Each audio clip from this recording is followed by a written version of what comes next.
What's up, guys? Sorry, I'm trying to get the mic situation fixed.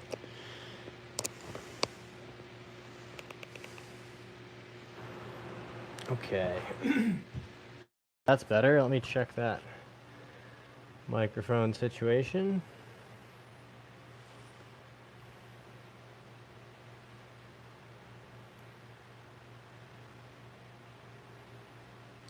It's only 1 billion degrees.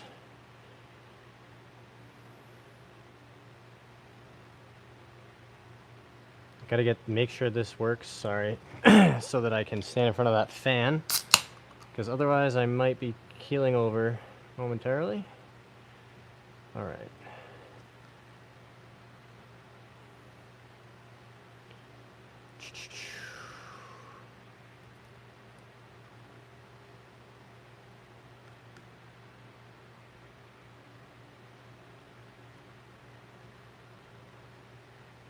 Okay, that's connected. I don't know what the issue is.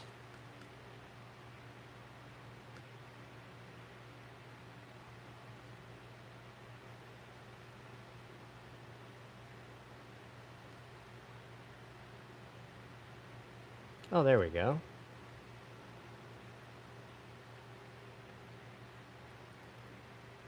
Check.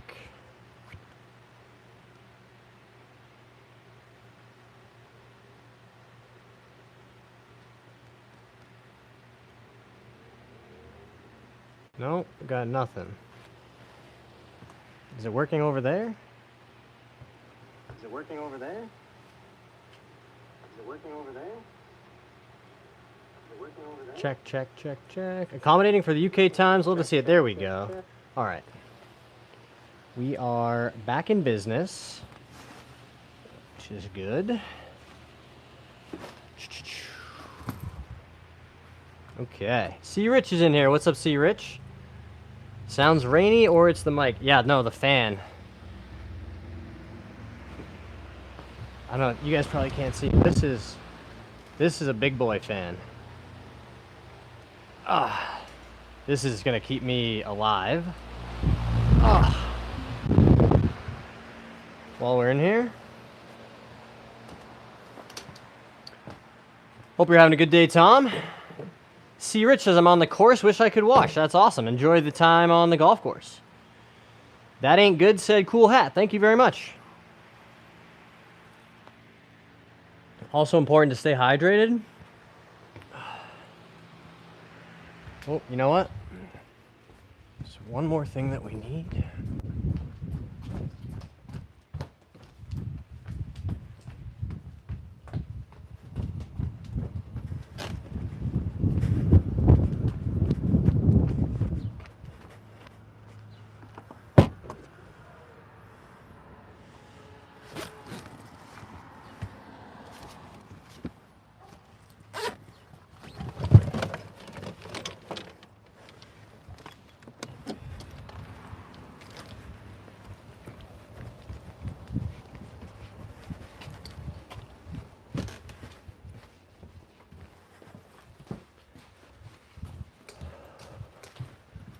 Yeah, Tom, hopefully this is a better time for you guys over in the UK.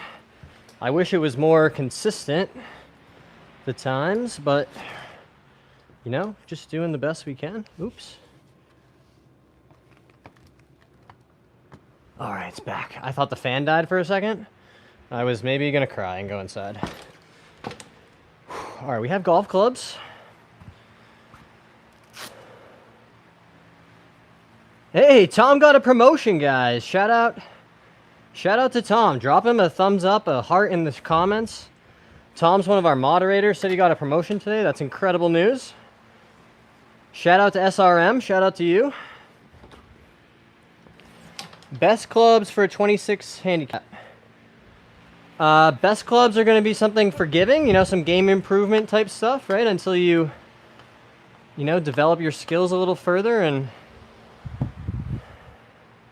you know, you'll get to a point where you'll want to hit something that's a little more attractive to look at to your eye, right?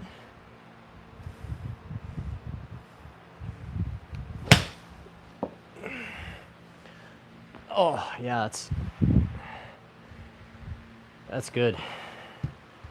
Whew. A lot of golf today, guys. I played 18 holes this morning in a practice round.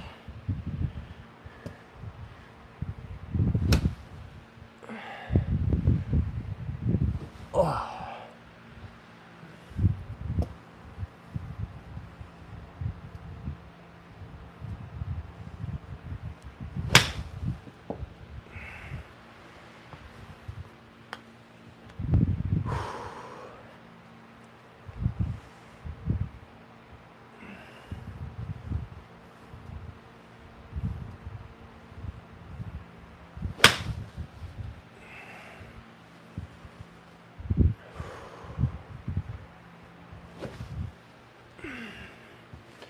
But I will say, guys, you got to really do a little bit of work on the ball striking. I was hitting just way too many toe strikes. Adam says, what do you think about or try to feel with head placement during the golf swing? Good question, Adam. So I think this is a question that get asked a lot, and there's a lot of, you know, some good advice, but a lot of bad advice around like keeping your head super still, right? And if you watch, you know, any athletic motion, right? You know, Aaron Judge hitting a home run, or an Olympic athlete, you know, moving a heavy weight, right? Their head's going to be moving around some, but generally what we want to see is that, you know, that movement is kind of centered, right? You know, that our spine is an angle of rotation. So for me, at least for the whole backswing, I like to feel like my head is very still. And then in the downswing, I don't think about it, because I know it's going to move. I'm going to dip and then come back up. But in the backswing, I like to feel like I'm really centered right here. And I think trying to feel like your head stays still is a good way to not start swaying too much, or, you know, some people even go towards the target, right? So I try to feel almost like even my head tilt, you know, like I'm looking at the ball more with my left eye on the way back, right? Because everything is turning and pivoting around this angle, right? So you're kind of in here, right? And see how the head moves. That's, you know, go back and watch like Jack Nicklaus swing. You'd see he, you know, his swing kind of starts with that left eye move. Rory to some extent too does it. You know, it's not something I consciously think about, right? I guess the thought would be more, yeah, you know, keep the head still in the backswing, and then, you know, as long as you're making solid contact, and don't stress about it too much in the downswing.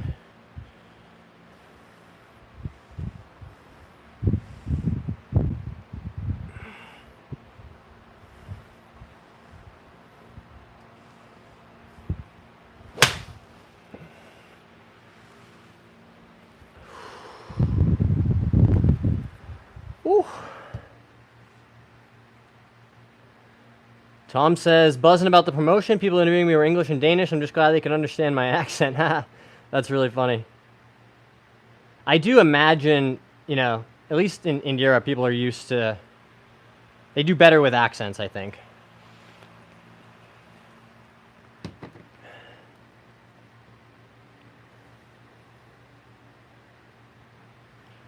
Can you cover the camera for a Lamar Jackson edit? It's my birthday. Sure. Just like that. People have asked me to do that before, and I'm not entirely sure that I'm doing it right, but Joshua said, what's up? What's up, Joshua? Welcome back to the stream. I've seen Joshua Cole in here before.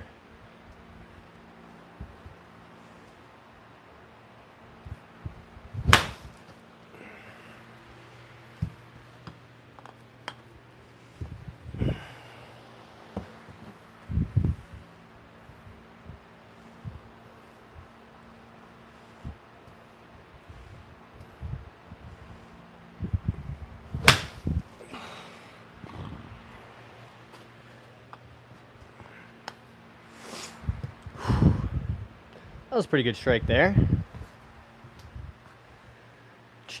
Hey, more hearts in the chat. Shout out to you guys with the hearts.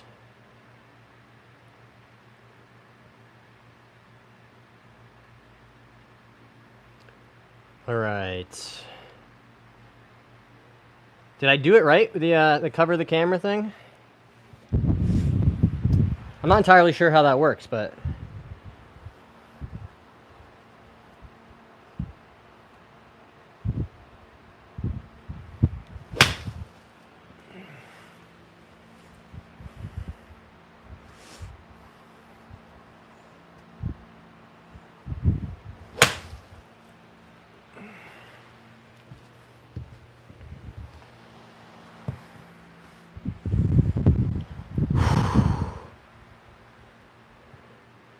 RST said hi. What's up, RST? Joshua said, I can say my game has improved since I've been watching. That's incredible, Joshua. Wow, I really appreciate you coming back to share that update with me. That's super cool. What a nice thing to say. What a really encouraging comment.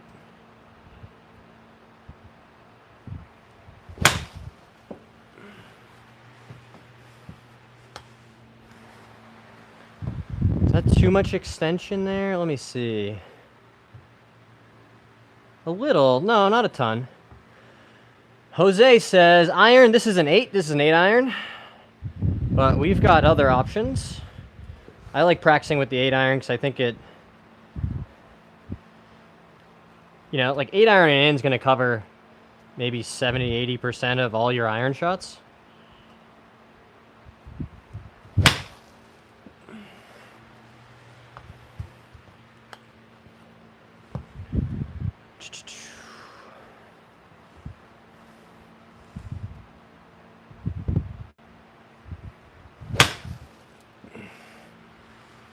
I like that swing a lot. Just really let it. Hey, Joshua R is another one of our moderators. What's up, dude? Jackson says, you are the golf king. I don't know about that, but I'm trying my best. Trying to make this entertaining and valuable for you guys. Asking questions, trying to all get better together. Hey, DJ Wood is back in here. What's up, DJ? Gavin's Golf's back in here. Hey, guys. My day's going great. I played 18 holes this morning and then had to do, I don't know if I had to, but I was at a really nice practice facility and I didn't exactly stripe the ball around during the practice round, so I said, I'm going to hit some extra balls. Then I did my putting training.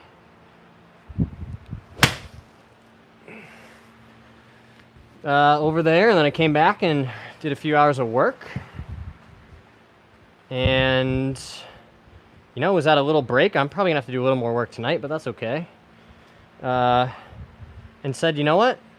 I'm gonna come out here and turn the stream on because I have not had much time to do that lately, unfortunately.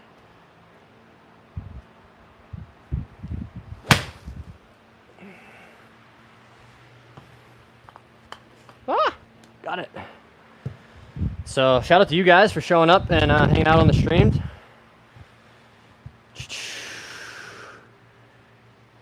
Hey, Logan, what's up?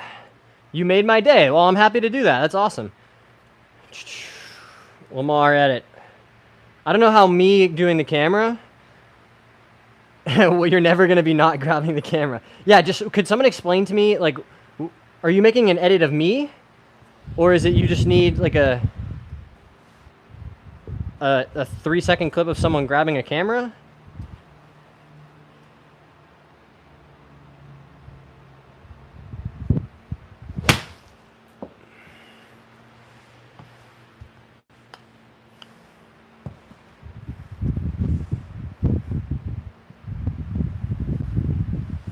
Yeah, that swing just looks a lot better to my eye. Yes, we need a flip of you grabbing the camera. You've got one. Cool. Okay, so does it, like, do you tag me in it when it's ready? How do I get to see it? Because I want to see a cool edit. That could be cool. I played my teen league tournament this morning. Played 3 rounds on 3 courses. Total of 54 holes. Shot 3 under, even, and 4 under. Wow, that's some really good playing, Gavin. Congrats. DJ says, can you give us a walkthrough of your putt process? I'm having a time reading the green. Sure, DJ. So, I have started using the Aim Point Express system as of a couple of years ago. That's the one where, you see guys like walking with their feet.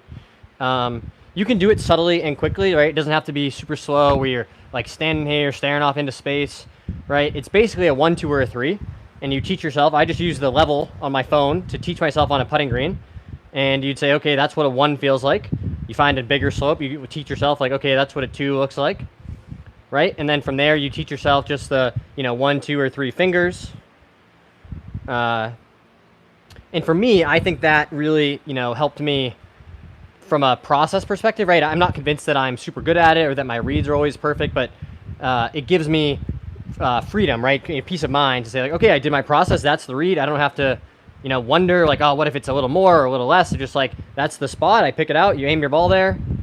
And that's pretty much it. The other thing, DJ, that I've incorporated this year that I think has, I don't know if it's fully, made a difference statistically, but I think it's helped me process-wise, is I'm only using the line on the ball, right? Like, truly, lining it up using this line or a Sharpie line, and pointing it at my target from inside of 10 feet, right? So a circle around 10 feet is where I use the line. And then everything else, I just put down the ball, with like the blank space pointing up, or, somewhere kind of random, right? And that's to mentally remind myself that if it's outside of 10 feet, my only goal is a 2-putt, right? I'm just trying to lag it up there, give myself a nice, easy second putt. And for me, seeing that the ball, the ball without the line is helpful to say, okay, this is, we're 98% about speed here. Just worry about the speed, try to hit it, the right pace. I also walk off my putts, right? So if you go and you grab the flag stick, you place it off to the side, and then, from there, you're right around the hole. You can count how many steps it is back to your ball. And, the same way you would use a laser or a GPS system to get your yardage from the fairway, right? I have found it helpful to understand, like, okay, this is an uphill 33-footer. 2 holes ago, I had a 40-footer that was downhill, right? Maybe it could be about the same pace as that, or, at least gives you a target to say this is how far it needs to go. Hey, shout out to Jackson Sports with the awesome Super Chat donation gift. Shout out to you, my man. Thank you very much. You're the best YouTuber. I don't know about that. I'm still learning, still trying to get better, and still building the platform, obviously. But yeah, I really appreciate all the support. That's amazing, guys. Shout out to Jackson with the Super Chat. Incredible stuff.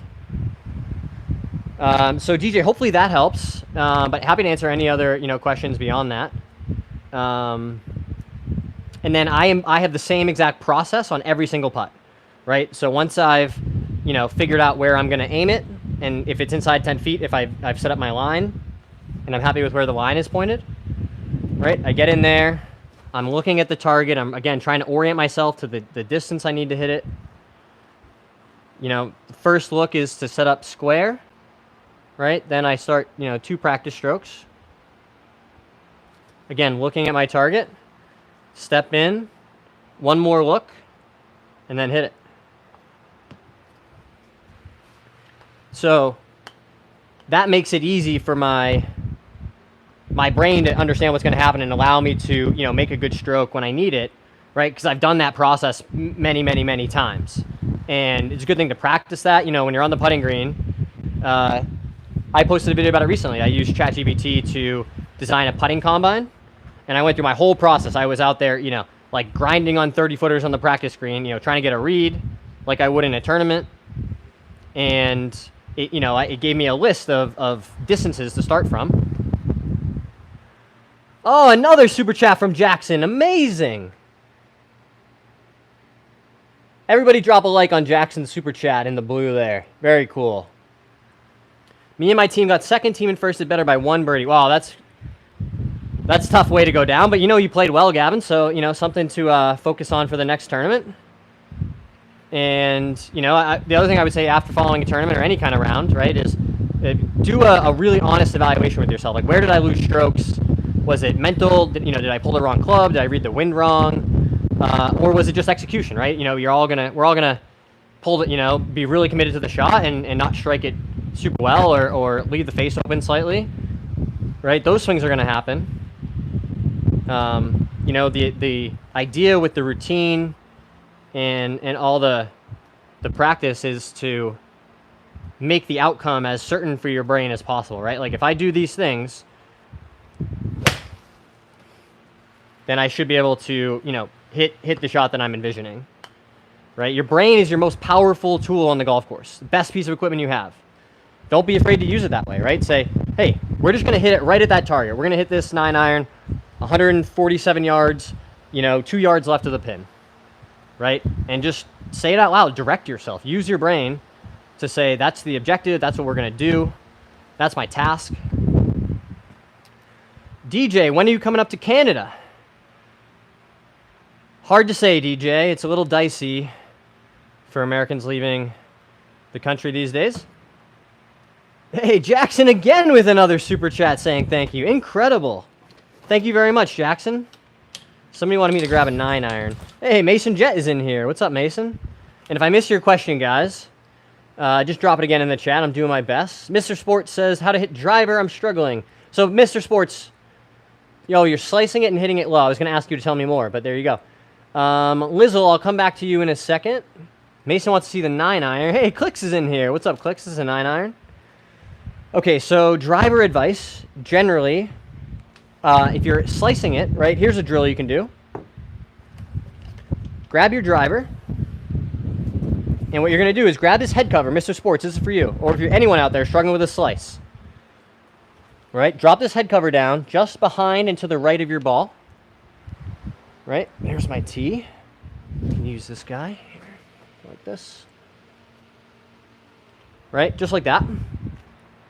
And what this is going to do is put a physical barrier in the way such that if you make that over-the-top swing that's going to produce the slice, right, you're going to be blocked by this head cover. So what this drill is intended to teach you is how to, adjust your attack, your path into the ball, right, to be more neutral, more from the inside. And when you square the face or get the face closing more, right, you'll see that ball fly nice and straight or even draw a little bit, right? So you want to make sure that you make a swing with enough space, right, width in the takeaway to allow you the room to get back into that ball from the inside, right? Hopefully that makes sense. So give that a try if you're struggling with the slice. See, but here's the problem now is I don't really need to, but it's so fun to hit driver. I hit one and I'm like, well, we could just hit a whole bunch more.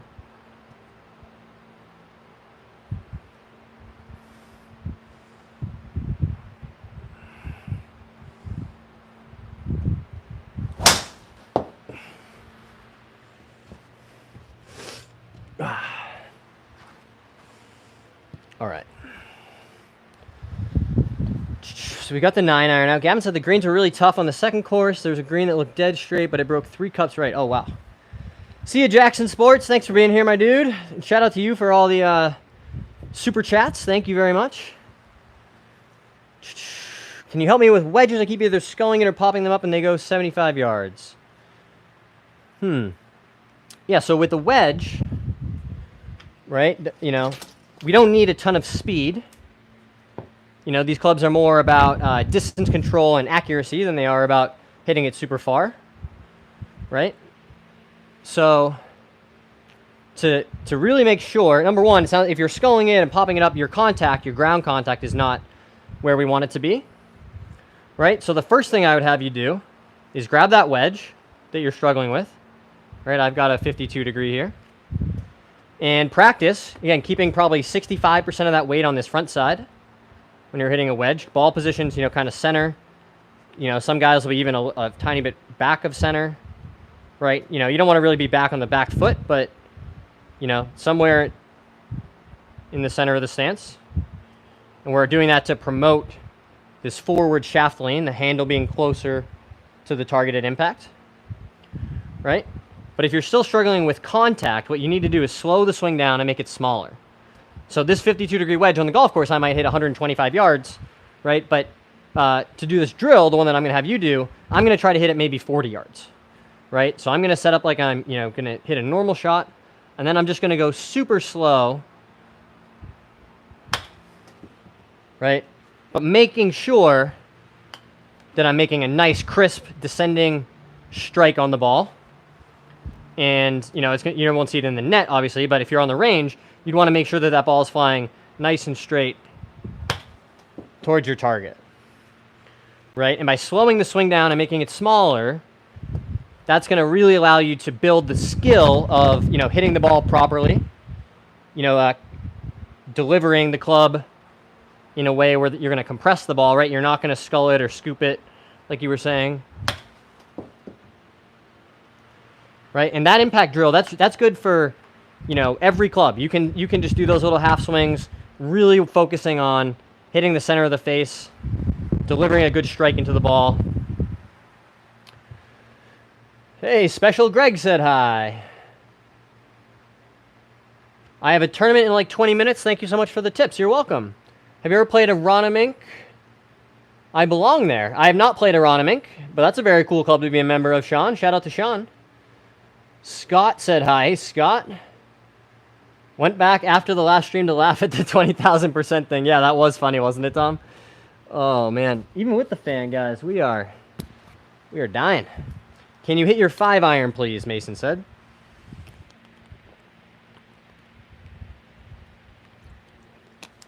The 5-iron's not even in the bag. I can hit my 5 hybrid. Or I could grab the 5-iron off the bench. This is the bench over here, guys, where all the extra clubs go. So this is a 5-iron, just for you, Mason.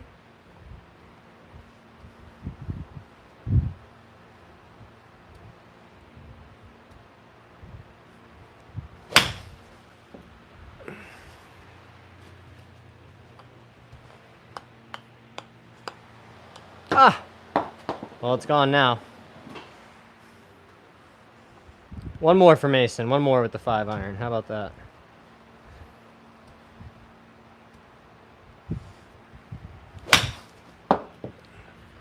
That wasn't hit super. You can hit it better than that.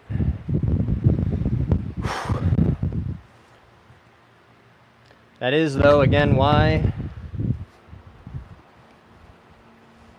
got the hybrid in the bag.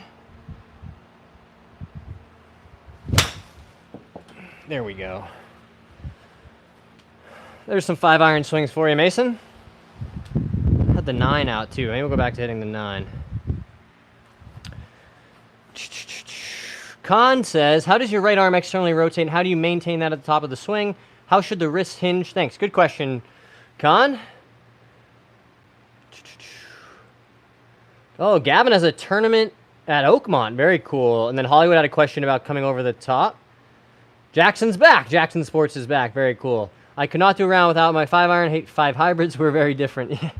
Yeah, I'm a full all aboard the head cover gang now. Look at this. We got all these head covers, 7 woods, 5 hybrids in the bag. Golf's hard enough, guys. I mean, I'm decent, but I'm not good enough to, you know, like if Colin Morikawa's got a 9 wood in his bag, I don't know what I'm doing trying to hit like 3 and 4 irons. Right? That guy's way better than me.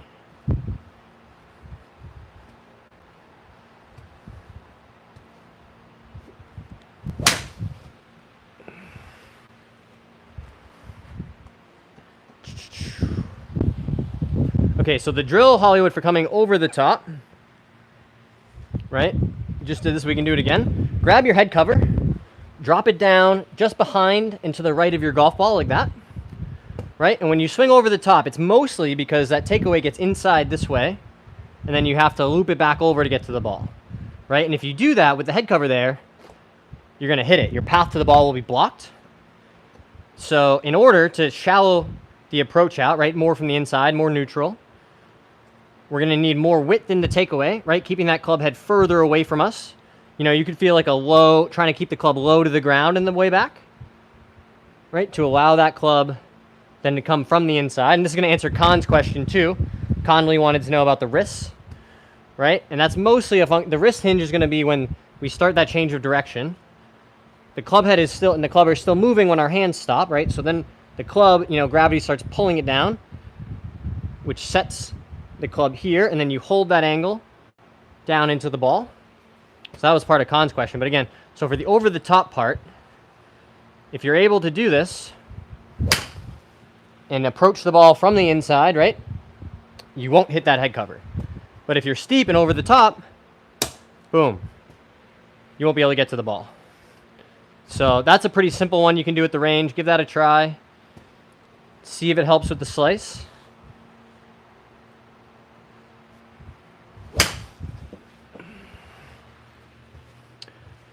Do, do, do, do. Ah. Boy, it is hot.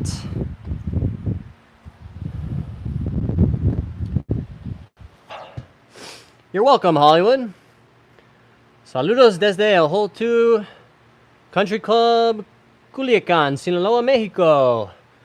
Mucho gusto, Heriberto. No, I never put up dog on my swing.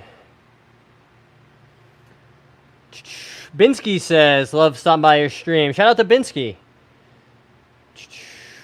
Paul said hi. Hey, guys.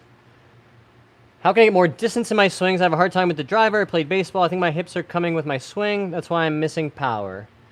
So speed in the golf swing, right, comes from the ground and you know, pushing off the ground, as well as, you know, this rotational force, right? So if you know how to generate speed with a baseball bat, right, you know, where you have a small step, right, and then the hips go and the hands are kind of behind, and then in here, right, it's the same idea in golf, you know, it's the same idea trying to hit the ball far.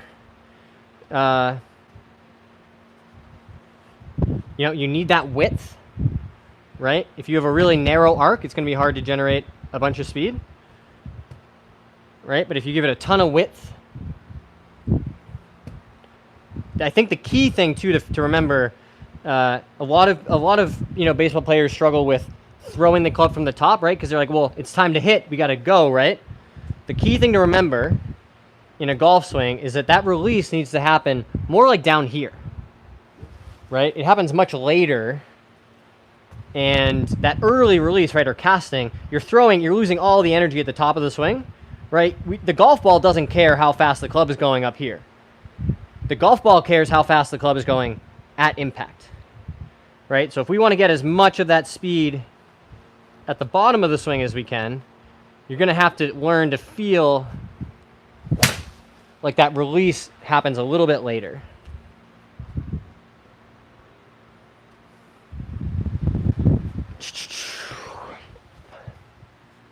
Is just hitting into a net good practice? Do you get enough feedback from feel, or do you need a launch monitor? So Mason said bye. See you, Mason. I do feel like I get enough feedback, and what I do have to make a conscious effort to, you know, do drills and stuff in here, not just wail away at balls because I can. But generally speaking, yes, I've hit enough golf balls in my life to have a pretty good sense of, you know, where on the face I struck it, how the strike quality was.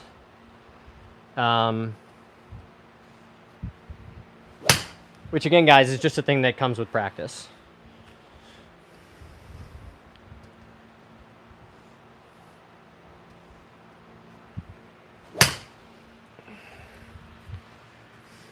So doing those drills, like, you know, the feet together one I was just doing, or we're doing a lot of that drop the right foot back drill and hitting shots that way. I also think, Binsky, there's some value in just being able to swing on a daily basis, right? Come and hit balls, you know, in order to not feel like you're going days and weeks between swings.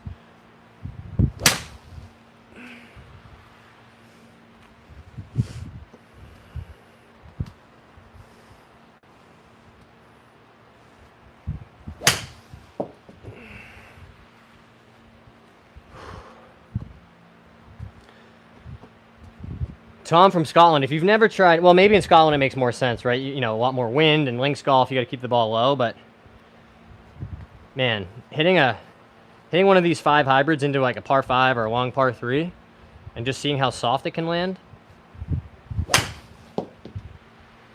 that's why I like them so much.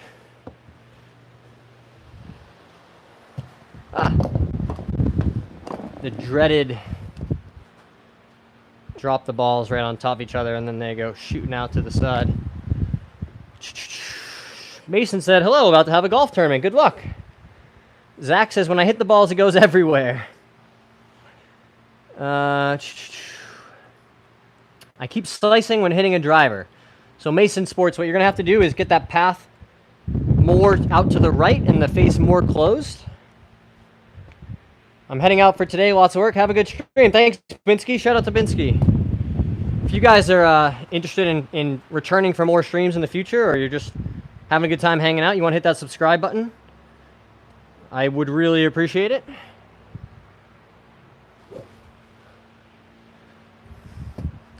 Okay, so the slice question, right? The drill you're going to do, grab your head cover, drop it down behind your ball and to the right. And if you make the swing that's going to cause a slice, right, where you get in here and over the top, you're going to hit that head cover. your path to the ball will be blocked, right? So learn to hit some shots. You can do this at slower speed. It doesn't have to be a 100% swing, right? Where you give yourself some more width in the takeaway. And then you can approach the ball from the inside. You won't hit the head cover, and that should really help a lot with the slice. So give that drill a try. Again, you can do it at 50, 60% speed. How many times do you reckon you've answered the slice question? A bunch, but if I'm able to help one person, even if it's one person at a time, then I think that's great. Okay, so Layback wants to know about grip secrets. So I don't know about any secrets, but in terms of fundamentals, what I would suggest to you, right, and I can try to demonstrate like this, is you want to make sure that this grip is in your fingertips, right? Not in the palm, not in here. That's going to make it hard. But kind of in the fingers like this, right? And both hands, you're going to make a V with this index finger and thumb. Same over here, right? And when you grip the club, those Vs should both point at this right shoulder, right?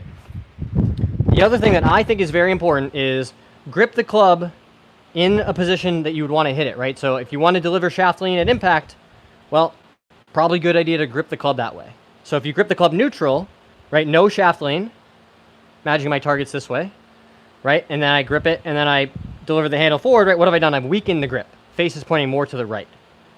Whereas if I set it that way first, and then I gripped it, and had the face square, right? Well, that's much more, it's easier to get back to that position, right? That's where I started. So for most people, that will feel like a stronger grip, which, again, if you slice, if you struggle with losing the ball to the right, that's not a bad idea to try. So hopefully that helps Layback with some kind of fundamentals on the grip. Blaze, do you remember me mentioning I was competing my first competition? I definitely remember that, Blaze. Welcome back to the stream, my dude. Hope it went well. How far should I stand from the ball for irons and drivers? So, good question. Good rule of thumb on how far to stand from the ball, right, is where do my arms hang naturally when I stand to the ball? Or when if I get in my golf posture, where do my arms want to hang, right? If I'm too far away from the ball, say I was standing like this, right? I'm going to exaggerate here, right? What's going to happen if I drop the club? My arms are going to come towards me, right? Just like if I was standing really close like this, right, they would move away from me and try to settle in this, natural position, right? That's a great place to start with all the clubs. Driver, you might end up getting a little bit further away from you, right? But especially with the irons, just something nice and balanced where the hands kind of fall naturally, right? You'll also notice that's about one hand width away from your body when you're in your posture, right? So if you need a really quick check, you can just do that and say, okay, I'm at least in the ballpark.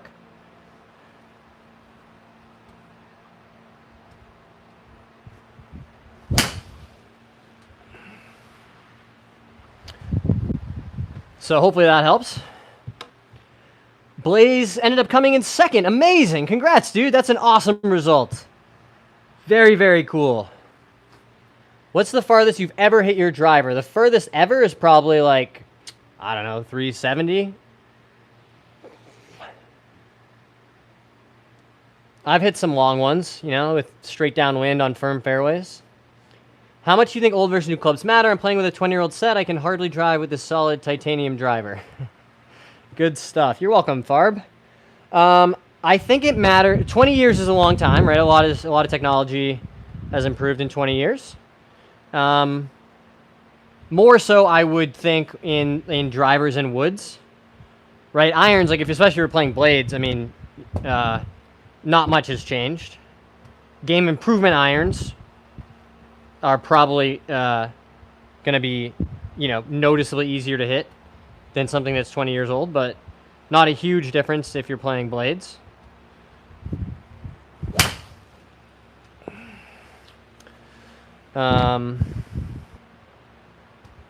So if I were you and you're like, hey, number one, you don't need to upgrade your equipment if you're happy with its performance. Nothing says, you need to go out and spend a bunch of money on new clubs if you don't want to.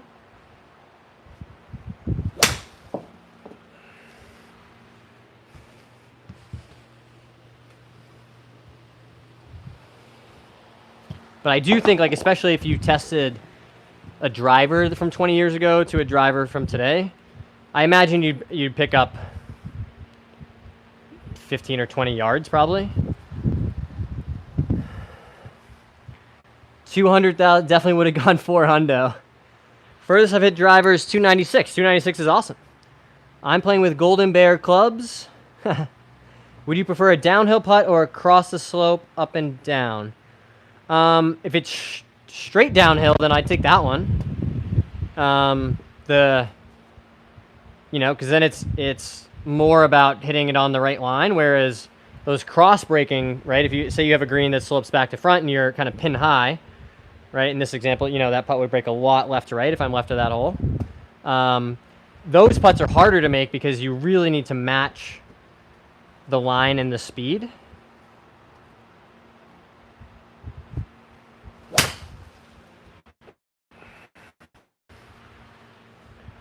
I think downhill putts are easier to make because the ball is breaking towards the hole, if that makes sense. I saw Bryson talking about that recently in a video too, where he's like, I try to have, downhill putts. I don't know if that's true or he just said that, but no sir, Mubumba, I'm a head cover guy. I've got 7 wood and a 5 hybrid at that end of the bag. And then my longest iron at the moment in the bag is a 6. The 4 and 5 iron are over here. There's a 2 iron over here that I love, and a 3 iron that I practice with sometimes. So I do have some long irons. I just don't find that they are, net benefit.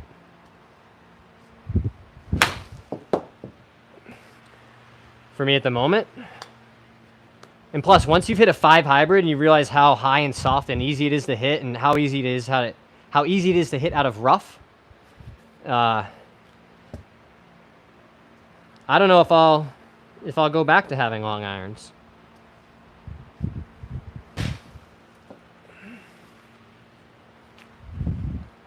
Especially for long par 3s on firm greens, like to be able to just hit like a really, really high spinny, like 210 shot that just launches up in the air. Obviously, it's not great if there's wind, but to be able to land those shots.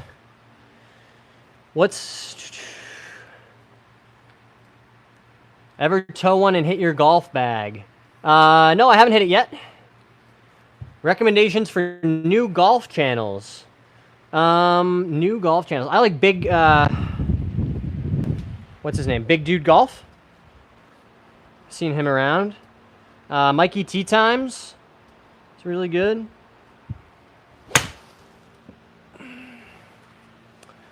This one, right? If you're not subscribed to this channel, you should definitely do that. What's your opinion, or have you tried crank drivers? I've never tried them, Jordan. Been stuck on 18 for donkey years. Well, that just means it'll be more satisfying when you do break through, right? When you can get to a 16, 15, 14 handicap. That'll be great. All the shots in between. Yeah, approach play is really where you're going to notice the biggest difference. And Squirrel, if you've been struggling for a long time, I imagine you have put in some practice and you're not just showing up to the golf course, right? But, if you're still struggling, take a look at your practice habits, right? What are you working on when you go to the range? Are you just, making full swings and raking balls, hitting as many as you can, and you could hit 100 balls in like 30 minutes? Or are you, really like doing some drills or working on impact, right? There's all kinds of drills you can do that will start to help you, work on some of those things for those iron shots and everything in between, from the tee box to the green. And what I would really suggest, this is true for, if you've been playing for a long time and you're a mid-handicap or you're a beginner, right? The best thing you can do to speed up your improvement in golf, right, is work backwards from impact. Learn how to, at really slow speed, deliver a clean strike on the ball where you hit the center of the face, you create a little bit of compression, right? And you're hitting down on the ball, you're hitting the ball first and then the turf, right? And it might feel silly to hit a whole bucket of balls like that, but I promise it will help you more than just going and making a bunch of full swings at 100% speed and, you know, hitting a bunch of the same not great shots that you've been hitting, right? This is good even for me to do this drill, right? And just really focus on hitting the center of the face.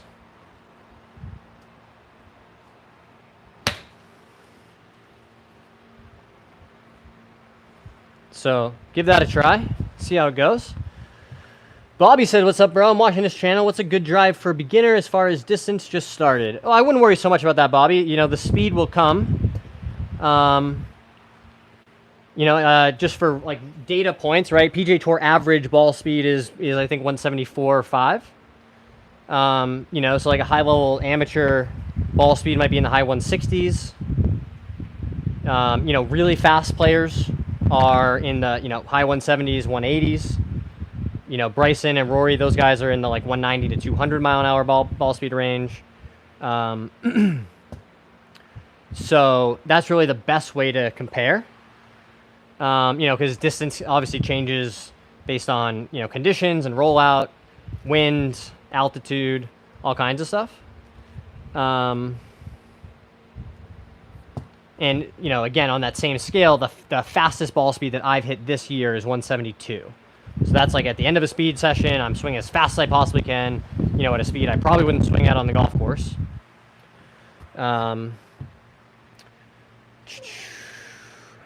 So, Bobby, I would worry more about hitting the center of the face and learning how to, you know, hit the ball pretty straight and keep it in play. Before you worry about the speed, right? You know, hitting it 300 yards but out of bounds isn't going to get you very far. That's a good point, Tom. Yeah, learn how to hit one shot shape. Good golf. Eddie's in here. Good timing. Just got off work. How am I doing? I'm doing great. How are you doing, Eddie? Shout out to Eddie being a returning viewer and subscriber. Switch up people how when they realize I was his grandson. East Renfrewshire, Gordon Ferguson. Oh, that's very cool, Tom. That's awesome. Hey, Isaac's back. What's up, Isaac? Isaac wants to be a mod. That's cool. Let's give Isaac a mod.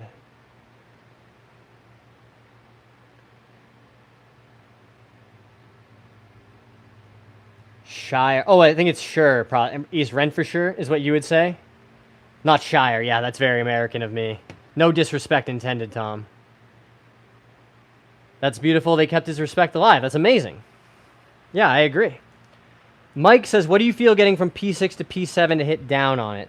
So I don't, on these streams, use the, you know, the position system, right? If you guys are unfamiliar, it's a, you know, position-based way to evaluate the golf swing. It's, you know, in my opinion, like very technical and mechanical. I don't, Mike, you know, really describe things in those terms because, especially for beginners, it can be complicated to understand.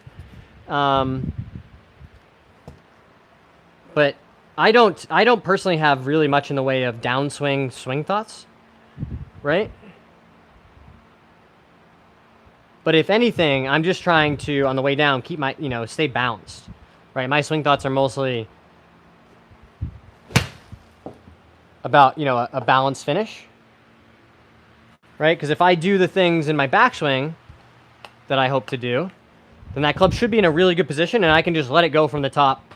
And, you know, again, it's happening so fast that I think having downswing intentions can sometimes be a recipe for disaster.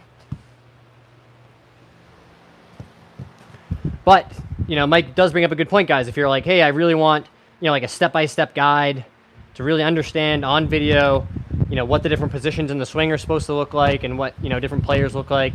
You know, feel free to invest and teach yourself that, you know, P0 through P10 system.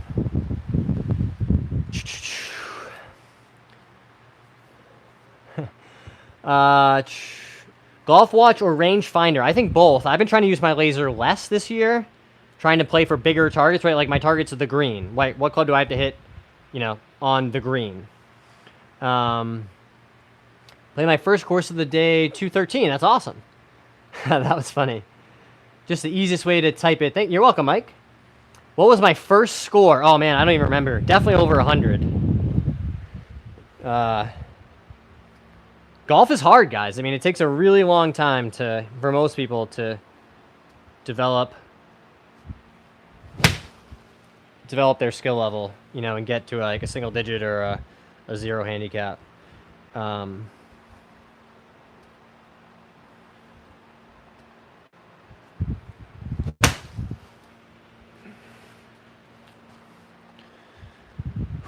So, Bobby, don't be discouraged. I mean, I'm proud of you for working on your game, trying to get out there and get on the course. That's awesome.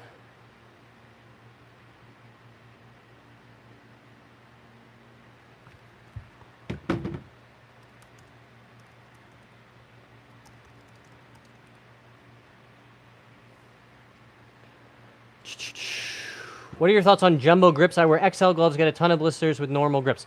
So Sharp Sports, this is a good point about grips. You guys saw me do it the other day on the stream. I was changing out the grips. I put jumbo grips on all my clubs, on my Tacoma 301 CB irons, on my TaylorMade woods, my Vokey wedges. So I have had good success, Sharp, with the bigger grips. My only regret is not doing it sooner. Played on some of the hardest greens today I've ever played. Hit it good, just got to land a little shorter. My home course, it's throwing off. Yeah, that's definitely tough, Garrett. When you're used to playing on, you know, receptive greens, and then you get out somewhere that's firm, and even with a wedge, you know, it might be kicking forward, you know, 3, 5, 6 yards, right? And you're having to say like, okay, even though it's a 115 pin, I have to hit like a, you know, 110 carry, right, to land it short of that pin. Or just, you know, if you have a front pin, accepting that, like, okay, this ball might bounce, you know, 25 feet long, and you take your medicine. But yeah, definitely an adjustment playing on firm greens. I played on some pretty firm greens this morning too, and had a tough time. Most people are willing to help others. Yeah, that's a good point, Gavin. Take your shoes off and hit balls. You'll find out very quickly about pace of the swing. I think Darren just really wants to see my tootsies. Just kidding. What do you think is a realistic goal for a weekend warrior? I'm playing off 15 right now between work and a young child, and generally I'm only able to get out on a Sunday morning. Yeah, so Eddie, I think, you know, understanding your limitations and, you know, your time constraints, right? All of that goes into managing your expectations on the golf course, right? If you're, you know, saying on the one hand, like I'm a 15 and I can only play once a week, I don't have a ton of time to practice. Well, if you go out and shoot, you know, 91, like, don't get pissed. You're like, well, this is what I'm signing up for, right? That's all you know, what I can do right now, and understand that it won't be that way forever, right? You'll have, you know, more and less time at various points in your life. I think, you know, managing your expectations in that mindset can really make golf more enjoyable, right? You know, if you do want to practice at home, there are ways that you can do that without getting to the range, without having to leave. You know, you could just set up a tripod with a camera like I have here, and, you know, you could work on positions in your swing, or like I did a ton of reps over the winter just on my takeaway, right? My takeaway used to get a little this way, like kind of inside, and the hands go out, right? And so I was working really hard on keeping the hands in and the club head out, right, to maintain that width in the backswing, right? Keep that club far away from me. And I just did that movement on camera over and over again, just to make sure that it was in the right place. So there are things you can do, Eddie, you know, that aren't like go out and hit a ton of balls or practice a ton. Mike says, I want to compress, fight lower. Good players worry about left and right. Great worry about up and down. Seen the streams a few times. Great stuff. Thanks, Mike. I appreciate that. Smokey wants me to hit some 3 woods. We can maybe do that. Expectation is key. I hate naturally talented golfers. Oh, Mubamba, I missed your question about the putter. I think upgrading your driver first will probably see the biggest results, right? But also, I mean, golf's a hobby for all of us. So, you know, we're doing this for fun. If you want to get a new putter, there's one that's in your budget and you like it, you know, pull the trigger. Why not, right? If you're going to have fun playing golf with a new putter and trying something new, that could be awesome. Does your grip change between irons and driver? I find I have trouble closing the face with my driver. No. I don't change my grip really from swing to swing or club to club. Paul Weingart said hi. Hey, Paul. Is it windy there? No, I have this fan on, guys, so I don't melt. It's 92 degrees in here. So the fan is, yeah, sorry, it might be a little bit loud with the microphone, but otherwise I would just keel over and die. So it's extremely difficult to overpower your swing. I agree with that. Stronger grip to close the face. I agree. Hey, man, I moved my right hand more on top of my grip because it was way underneath the club. Now I'm slicing the ball really bad if I'm not slicing very much for a couple of years. Tips.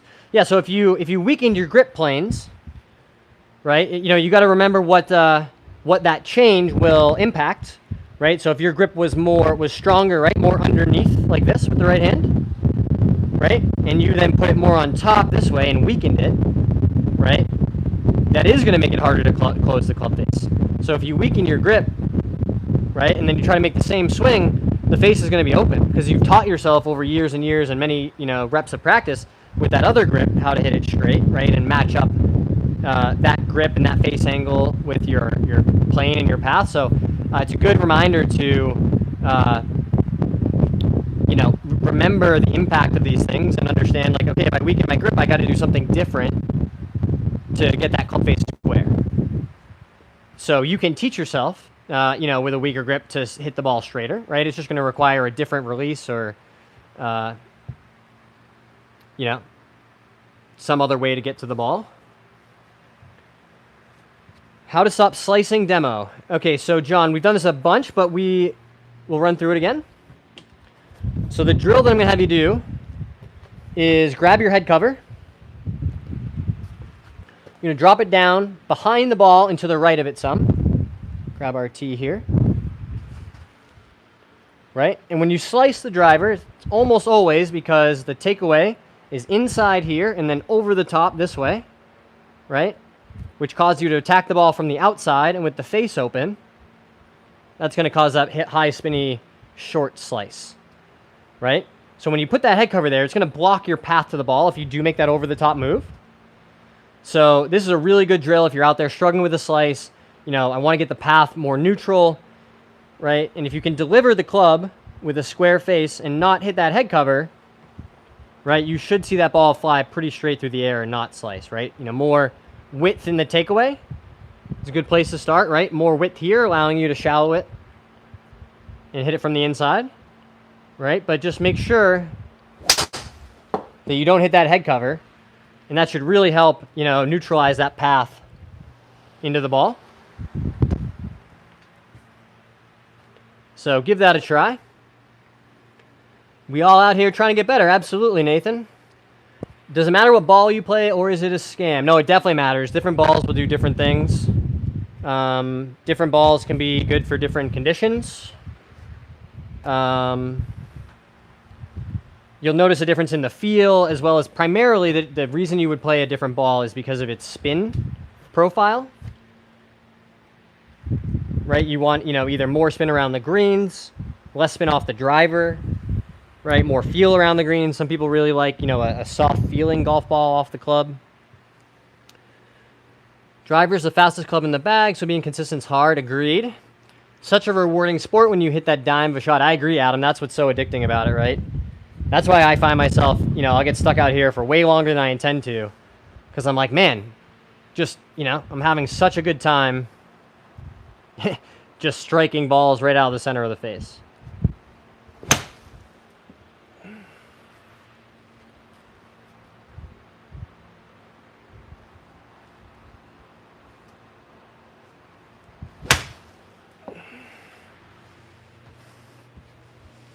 Down, down, down.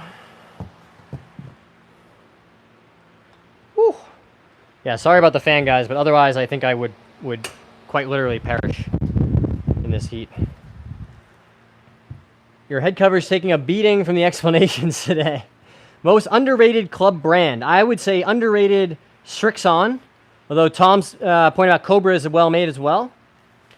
Chrome Tour has been good to Garrett. Less spin off the tee. That's why I switched Garrett to TP5X.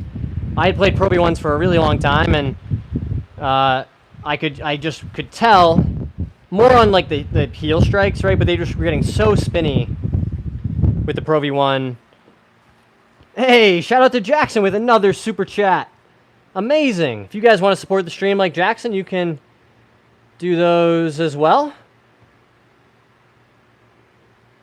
Adam says, I'm playing a basic set of Wilsons. Want to invest in a good driver and putter to get better. What brand should I be looking for? I have no idea about any of this. Okay, Adam. So, yeah, Garrett's got you hooked up, right? Those are all great brands. All the clubs, like Garrett said, are going to be pretty good. Will left-handed clubs be hard? No, all those manufacturers will make really good left-handed clubs for you, Adam. TaylorMade, Titleist, Callaway, Cobra, Strixon, all these companies will make lefty clubs. Some of the options might get more limited with the more boutique brands, but all the major OEMs will definitely have left-handed clubs for you.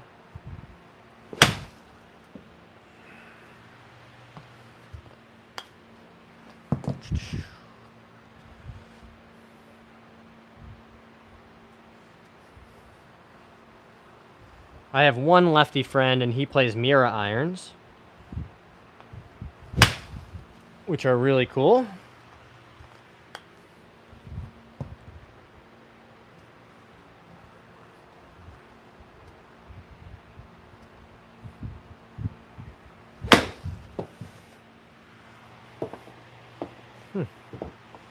That sounded funny.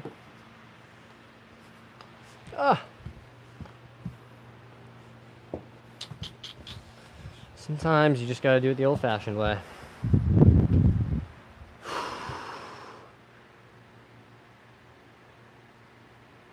What kind of dad do you have? I would love to have one in the house. Was that question for me, Bobby? Hey, Simon. What's up, Simon? I got lefty friends. They play whatever they want. You can order anything in lefty from top brands. Yeah, I think that's largely true, Garrett. Especially nowadays. I think, 20, 30 years ago, it might have been tougher.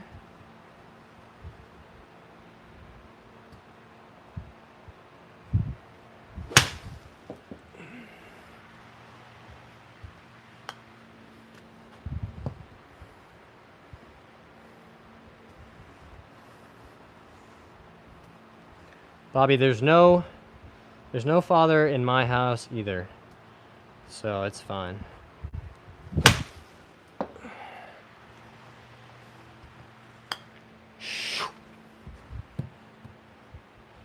Sometimes things are better off that way.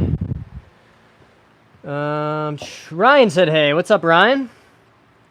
Mubumba, should high handicappers even bother playing good balls? I've been playing Kirkland. So I think if you are a high handicapper, there are other things that you could invest in that aren't premium golf balls, right? If you think about like hierarchy of needs, you could spend that money on lessons or on, range balls to practice. I think you are totally fine as a high handicapper playing, those Kirkland balls or like the Vice golf balls, the Maxfly golf balls are all pretty high quality nowadays at a lower price point, I'm pretty sure.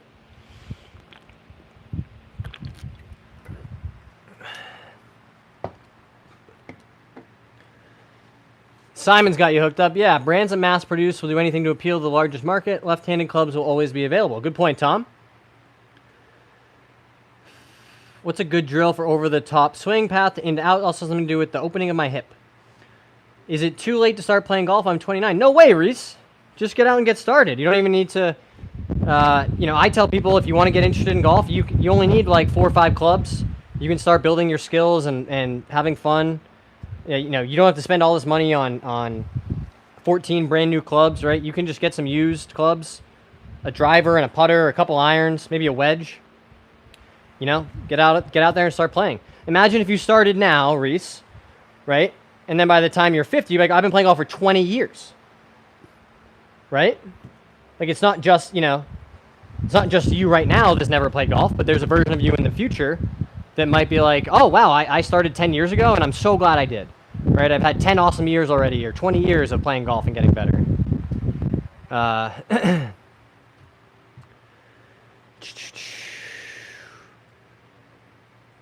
You're good, Bobby. Don't worry. Okay, so Thomas, I want to answer your question about the drill. So Thomas, what I'm going to have you do, this is Tom, the Scott's favorite drill. He does it every day.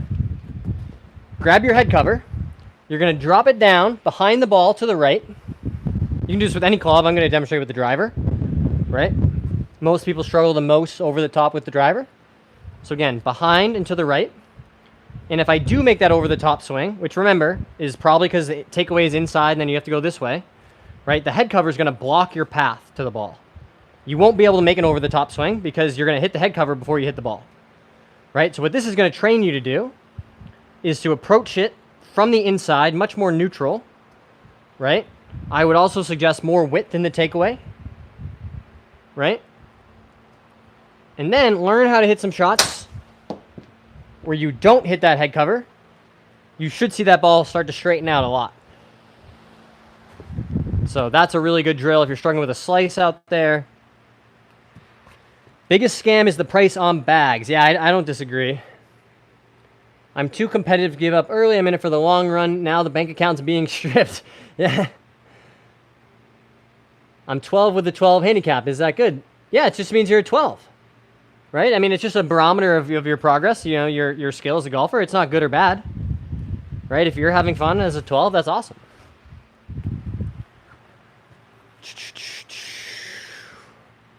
I do it every day. I'm at the range. Bags have went up crazy expensive. Good bag, 300 now. Yeah, I agree. Bobby says, I just started. I'm 47. Shout out to Bobby getting started in golf, right? It's never too late. Justin says, I just started. Hit my irons fine, but struggled to transition from short clubs to longer clubs. That's a good point, Dustin. A lot of us struggle with that transition from, you know, irons to driver swing or you know, short irons to long irons, right? I think the key thing to remember as those clubs get longer, right, is that club's traveling for a longer amount of time. You got to really focus on tempo and strike. You know, like if I grabbed a longer iron, a 4-iron, right, I'm going to really make sure that I'm hitting the center of that club as effectively as I can. And I want to make a nice balanced, smooth swing, right, especially letting that club transition. I don't want to rush it from here. I want to let that club almost sit there for a second, hang out, and then we'll swing it down.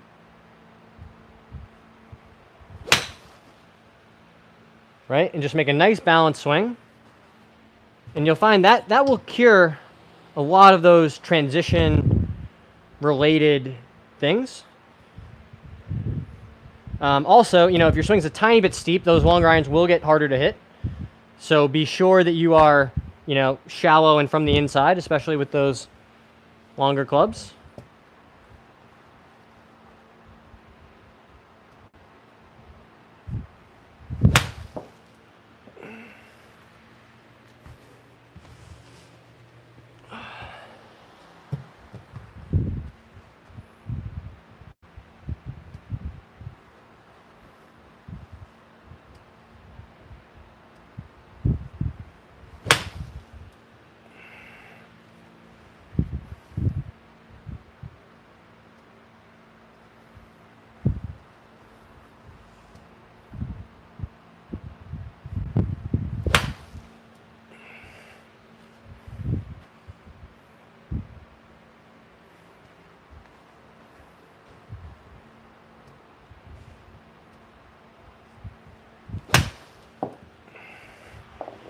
Whoa, runaway golf ball.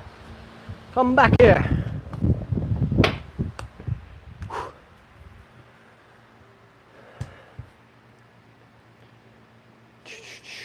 It's ridiculous. For real, I've never had a new bag. All my bags are secondhand. Yeah, but the thing is with bags is like they should last a while. I think it's fine to have a bag for a long time. Never too late for golf. The perfect sport for guys to play once they're done playing the sport they grew up on. I agree with that, Mubumba. Thanks for sweating your ass off for us. You're welcome, Garrett. Have you ever shanked one into the barn door? Not yet. Knock on wood. It could be a little more centered, but there's a door back there that we got to use. So, no. But now I'm never going to, you know, I'm just going to worry about it. Who's my favorite YouTube golfer to watch? Does Bryson count? I love watching Bryson on YouTube. If not Bryson, because he's also a pro, then I would probably say the Bryan Bros.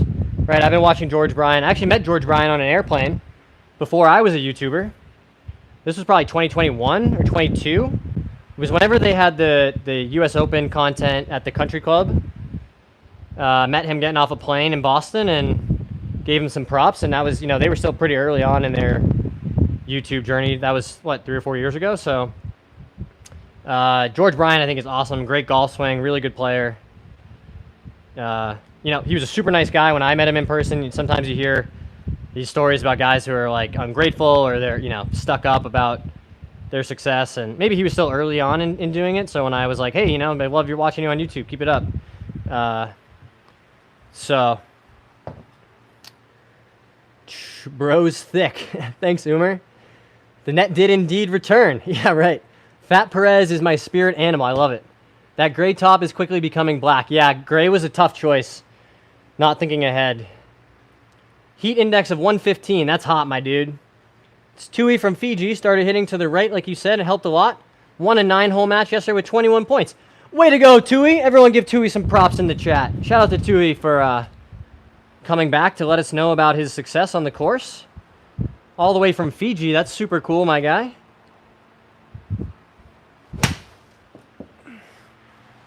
I appreciate you coming back to share that feedback with me. That's very cool.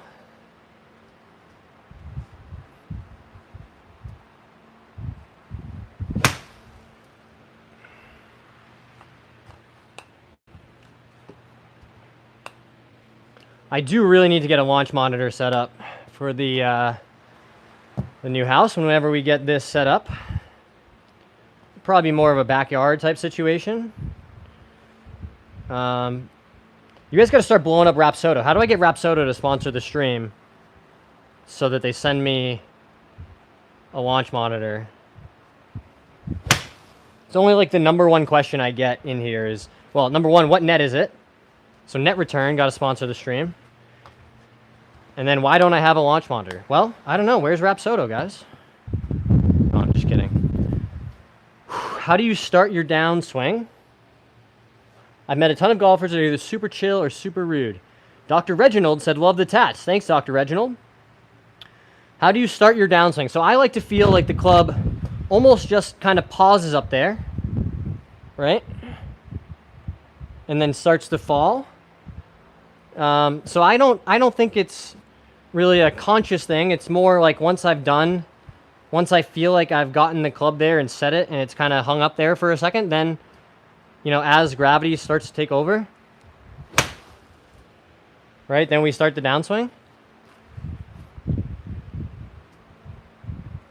But ideally, right, it's starting with the lower body, right? The lower body's going first, and then the arms, and then the club is last, right? And you can practice that sequence by adding some motion to it, right? I like doing these step swings, even better with just the lead arm, right? So you can do that just with your left arm.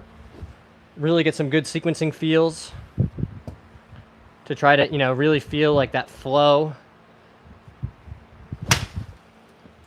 Boom, that was striped. So do some of those drills. Those are really good for sequencing, that sort of stuff. Ben Cooper, pause. Yeah, exactly. Good feel. Would you ever consider a ramp to get the golf balls back up to the mat? Yeah, ramp is definitely necessary. Because the scoop maneuver works great up until like 6-iron. And then out, you know, like I could obviously never do it with like a hybrid, so kind of limited in that sense. But yeah, ramp would be good. You know what might be even better though is I'm gonna think about at the new house building like a platform and then having this be flush with the ground, or having, you know, have it all be more flush. So we might not need the ramp.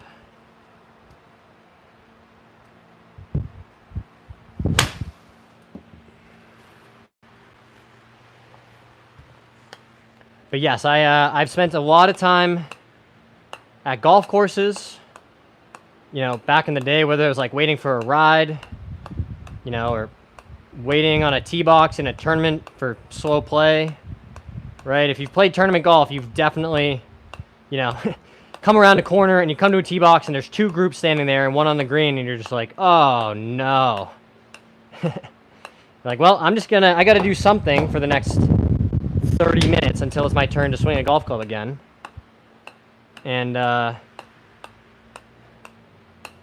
right? You just, you know, find ways to occupy yourself, and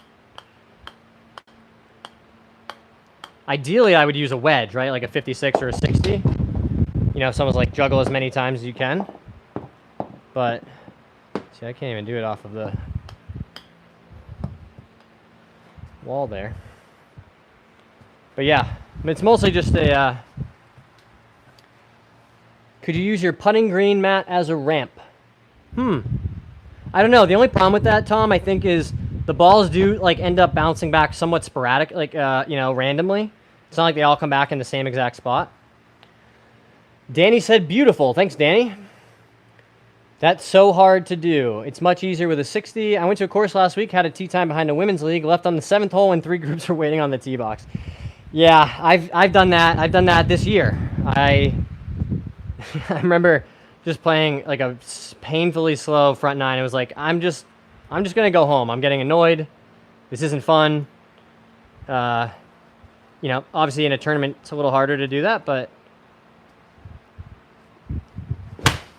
I don't blame you for not wanting to wait. I mean, I love golf as much as anyone. I spend lots and lots of hours watching golf, playing golf, streaming golf, you know, shooting and editing golf videos. I love it. But it's just not fun to play a 6-hour round.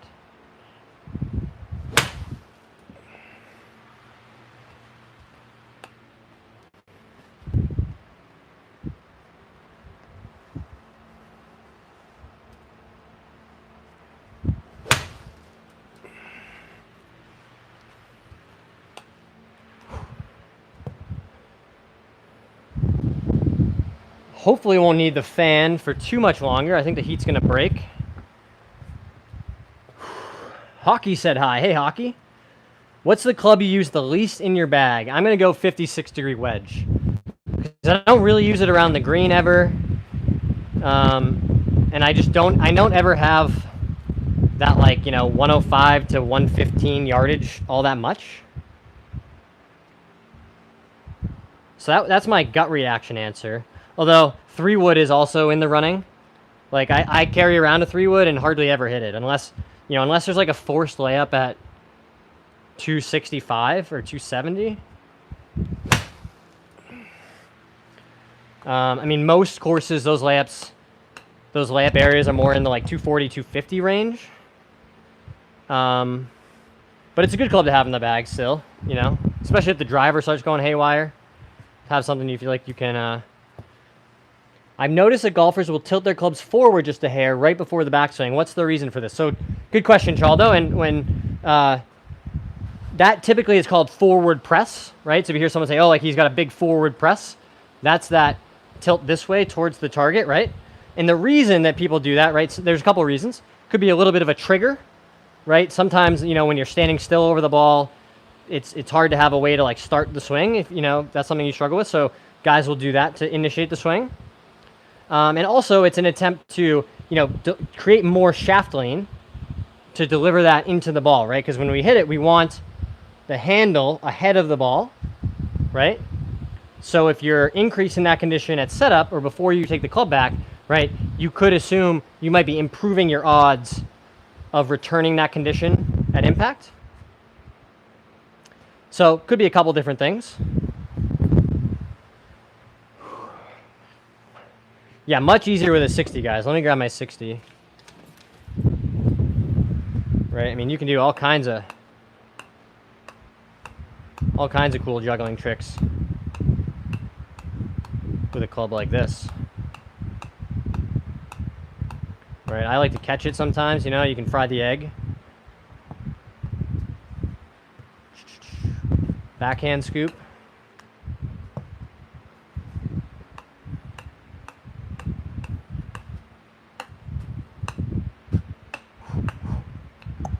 How's that?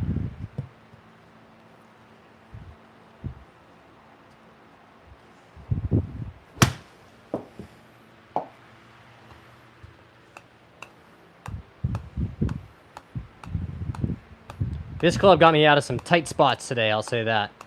I hit some... Well, one of them wasn't so good, but couple of flop shots that were just, you know, landed right where they needed to land.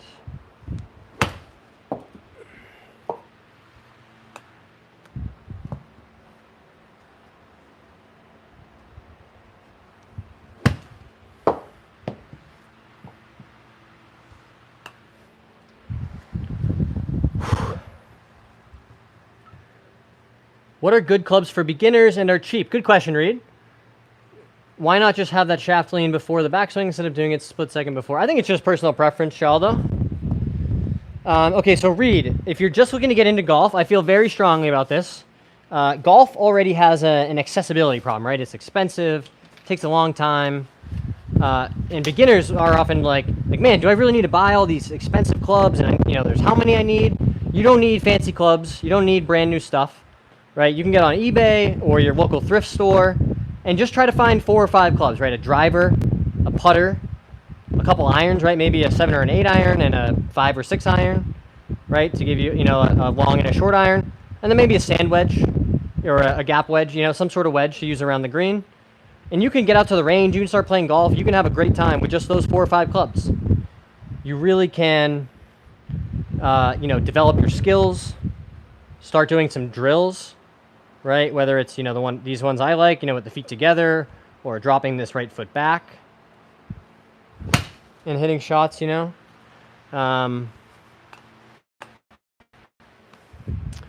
So don't feel like you have to spend a ton of money on equipment.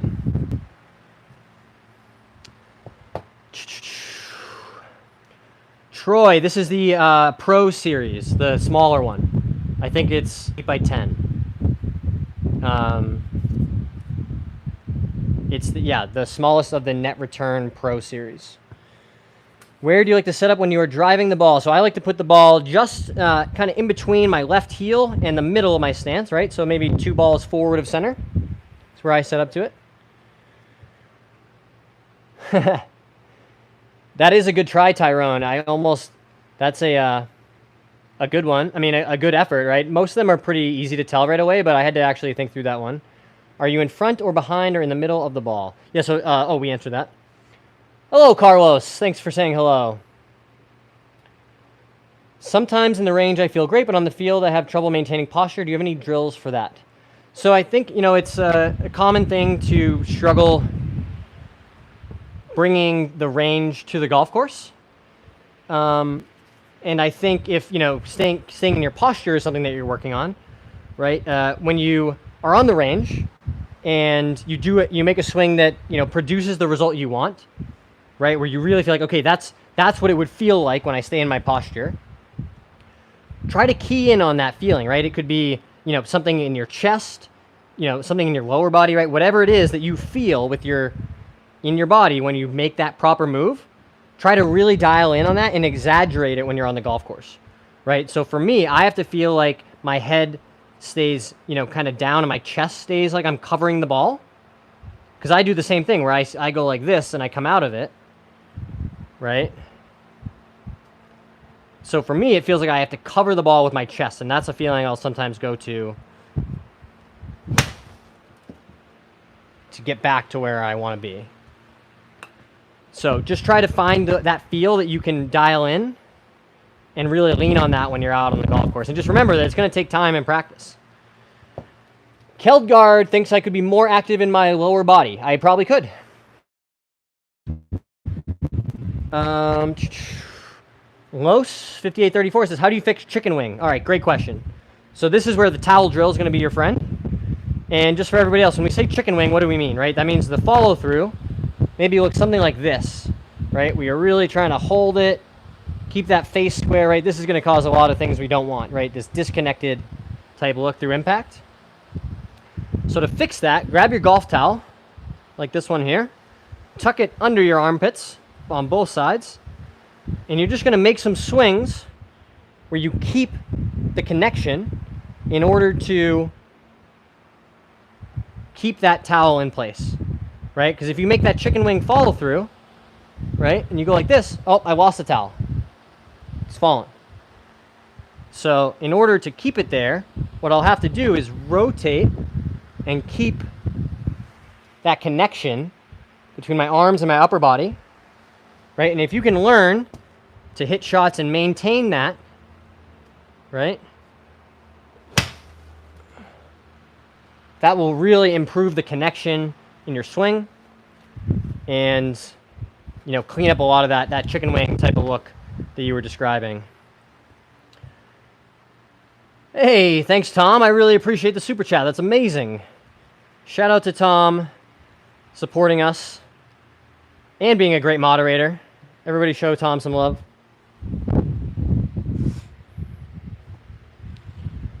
So if you're fighting the chicken wing, hey, Jackson's back. What's up? I love your vids. Amazing.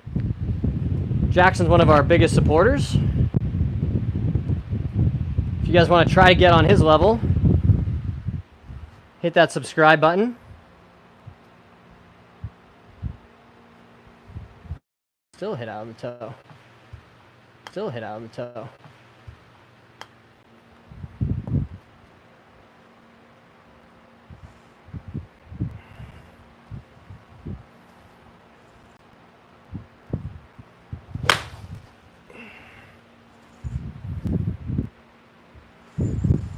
Woo. Hey, hello in Korea. Jackson says, thanks for the love and positivity. Awesome. And I'm so sorry, when it just shows me the characters, but I want to say hi by name. You know, the English names, it just tells me. Good lesson video. Thank you very much from Korea. I usually just, you know, say like our friends in Korea or, you know, our supporters, because it doesn't show me a name.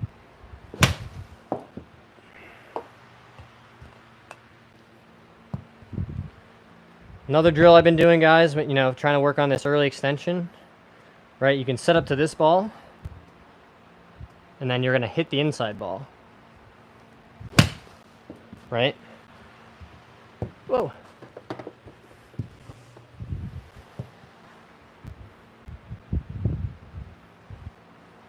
Right, so set up like I'm going to hit this one. Then it's going to force you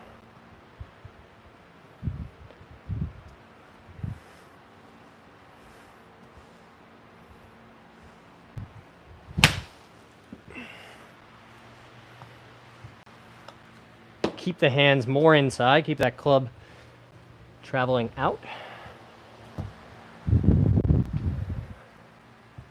Call me Ryan. Shout out to Ryan from Korea. Thank you very much. Oh my goodness. Oh my goodness. The stream mascot is here. Look who it is. Are you being good? Are you being good? What? Are you enjoying the heat?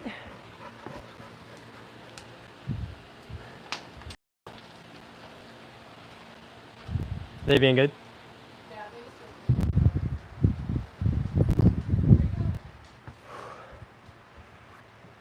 I have the opposite of a chicken wing where I tuck my right elbow in so much my backswing is too flat. Wonder how to fix that. So not Chad, I think if you... Remembering that all of these parts are connected, right? If your plane is too flat, right? You're talking about the club getting, you know, really this elbow is tucked in this way, right? Number one, I would tell you probably need a little more width, right? And also what's going to create that, you know, what causes the plane, right? It's the shoulders that we're rotating. So if I make a really steep shoulder swing, if I try to push this left shoulder straight down, right, it's going to be something like this, right? Really steep plane. And if I try to turn them just this way, right, that would be as flat as could be, right? Just this, right? That's about the flattest plane you could create, right? So with that in mind, right, you want somewhere in between those 2 points, right? We don't want straight up and we don't want straight this way. So try to, you know, in your own swing with your own feels, try to identify how much of that shoulder plane and tilt that you're going to need to get the club where you want it. And from there, you're off and running. Jackson says, you're the king of golf. I know I said earlier, but I mean it. Amazing. And Jackson likes the dog. Dog is the best. That's one of two. We have 2 dogs.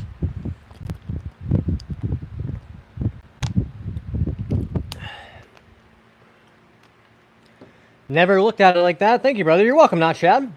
Okay, so Marcus says I keep topping the ball. If you're topping it, let's understand first what's happening, right?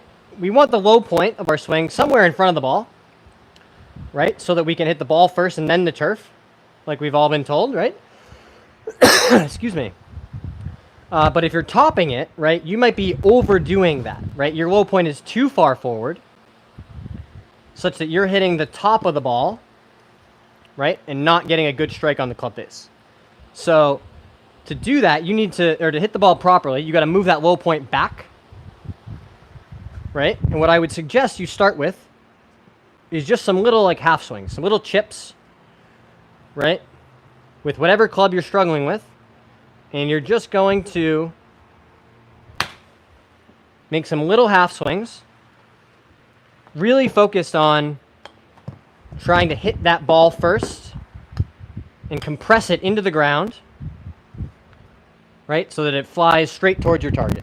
But by making the swing shorter and smaller, it's going to make it a lot easier for you to work on that low point. So work on that technique with the low point, hit some little shots, and you should really see a lot of progress. Would you putt a uphill or downhill putt? Like preferred? Depends what kind of putt it is. If it's a lag putt, I want uphill. And if it's like a putt I have to make, I'll take downhill. I think the downhill ones are easier to make, or at least I make more of them.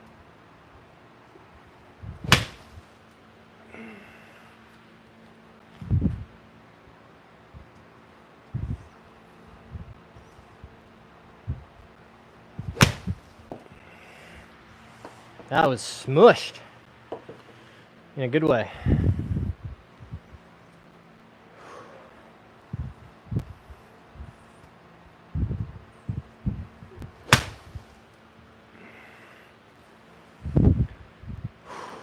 Probably only got a few more swings in me, guys. We do have, well, I already played 18 this morning, and then hit balls after that, and now I'm hitting balls again. And I do have first round of this tournament tomorrow. Nope, still out of the toe.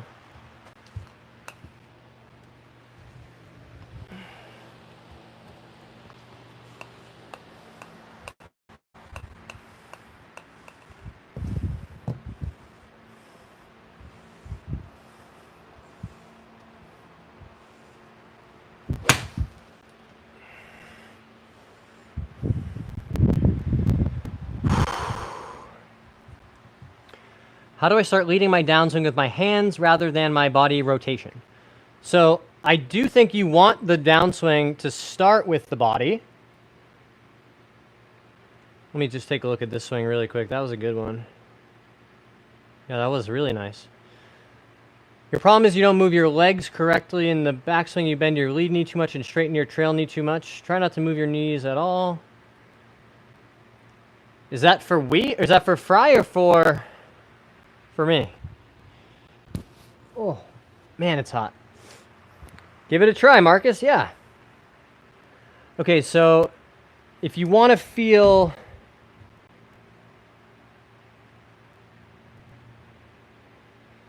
thanks for your tip. No, thanks. Okay, so if you want to feel the sequencing for W Fry, right, what I would do is I like this drill a lot, where I hold the club out in front of me, right, and I'm going to swing it back with just my lead arm, and I'm going to take a step forward and then make the swing. It'll look something like this, right, and that's a really good way to feel the sequencing by adding some motion to it, right. The lower body goes first, and then the hands and arms,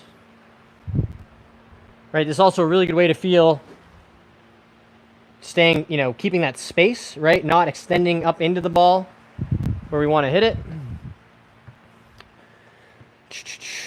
Jackson says, you have a great swing. Thanks very much. If I don't move my knees, then I can't.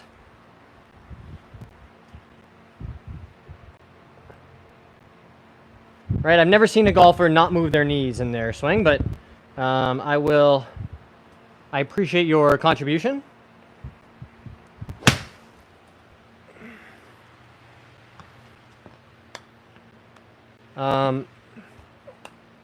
I've never seen a golfer...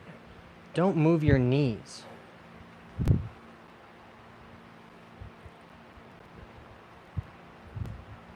Yeah, that doesn't make... Yeah.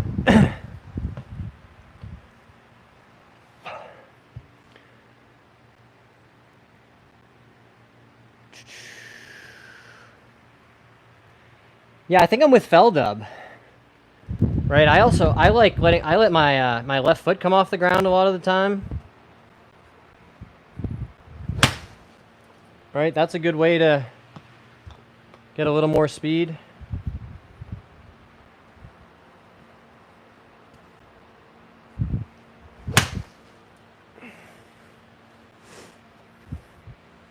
You can hear that, just a little more pop in it when you give it that foot off the ground. RG says driver versus 3-wood swing. All right, so remember, RG, that the goal with the driver swing is to hit up on the ball, right? So it is, in that sense, different than all the other swings.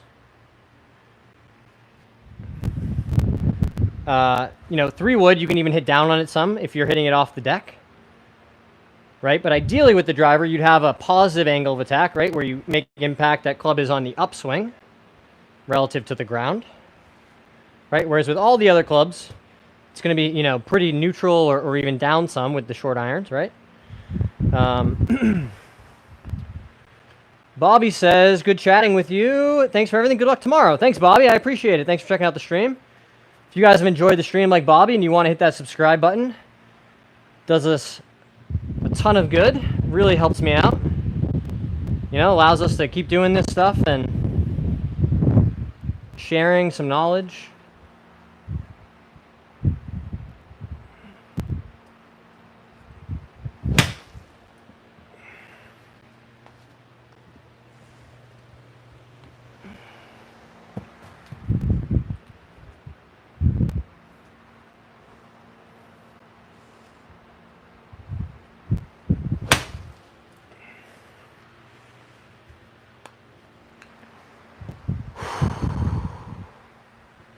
Best irons for 26 handicap. I'm going to say something with some game improvement, like some 101s from Tacoma, maybe. I need that setup. How much did you pay for it? So the net is like $695, I think, and then this, you know, was probably another couple $100, $250, something like that. So probably all in like $1,000.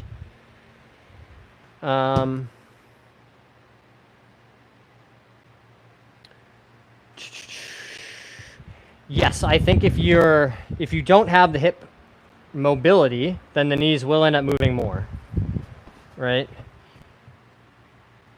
You'd be putting all the time if you didn't move your knees. Yeah. I'm not saying you're wrong. I just don't, no thanks. I just don't think that's the right move for me. Right? Like if I felt my knees not move at all,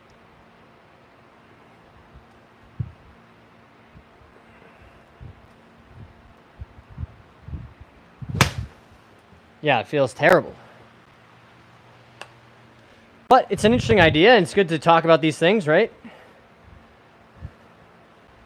You know, if I was super flexible and I could, you know, generate a ton of hip rotation without, you know, moving my knees, maybe. But I just don't think that's how most people's body works.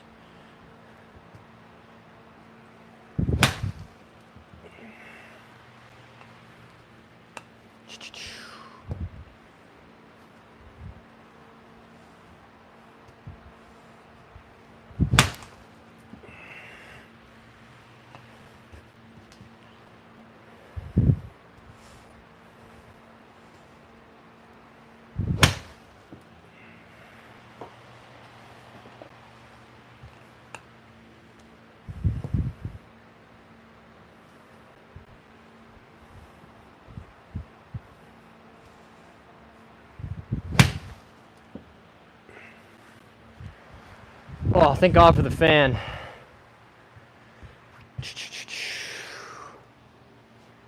Are you inside or outside? Both. I'm in like a garage. You're not on the tour.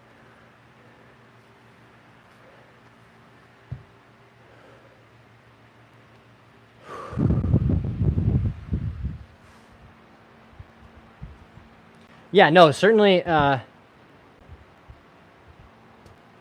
My swing is not. You know, nobody say, "Wow, you look like Adam Scott when you swing it," right? Like, this is not my job.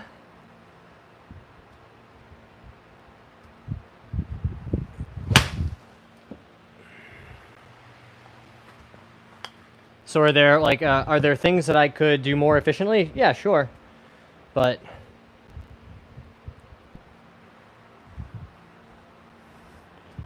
my opinion is that most people's swings are a result not of like a lack of knowledge or, you know, an inability to like understand the concepts. It's that they physically have limitations in, you know, joints or their back mobility, or, you know, strength in certain joints, and that's really what dictates how your swing moves.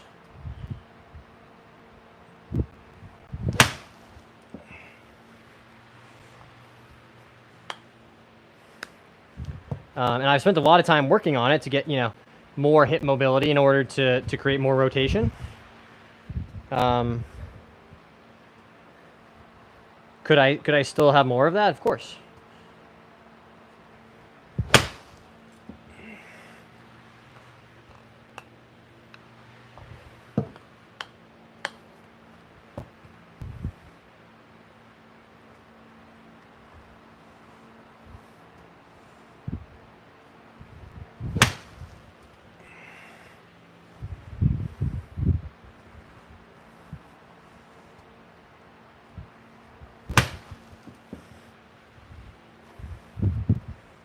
I like these little, you know, like 3/4 slow speed swings.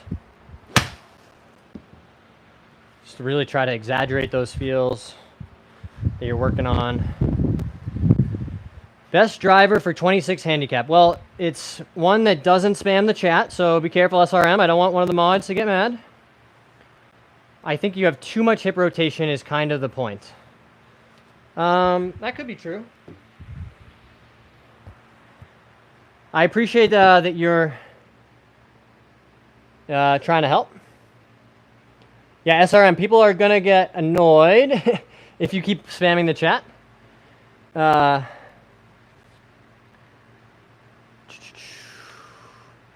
would go with the better condition. No thanks is off 26 too. That's my father's handicap. Okay. Okay, so SRM. So if you're 26, I would get something like I have a QI10 Max. You know, something more forgiving, right? You know, mine's turned down to 7 degrees and set up, you know, differently than yours would be. But like a Ping Max driver, right? There are clubs that can make golf easier if you're not consistently striking the center of the face.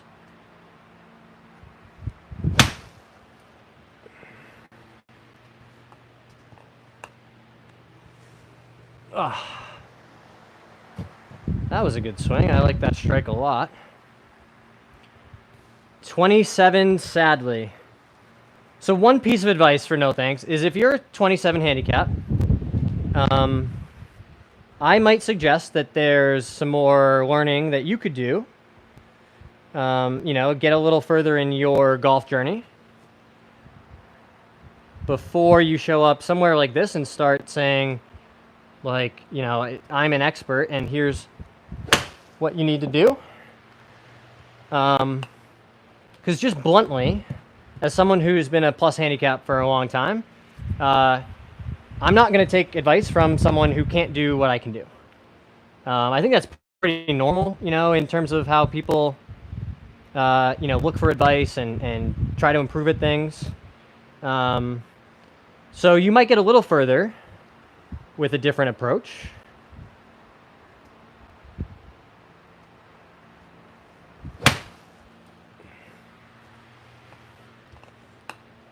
But that's just my thought.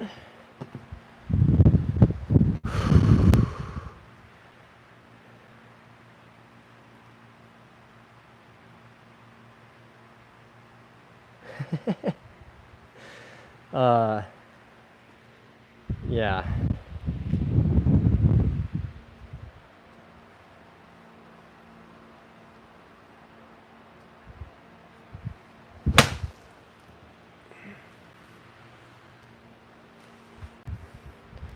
Don't forget, guys, golf is pretty much exclusively about impact, right? I mean, if Jim Furyk and John Rahm can both make millions of dollars playing professional golf, right? Obviously, your swing doesn't have to look a certain way, right? Because you can swing it like this, or you can swing it like this, right? All that golf ball cares about is what's the face doing, how much speed is there, you know, what's the impact conditions like.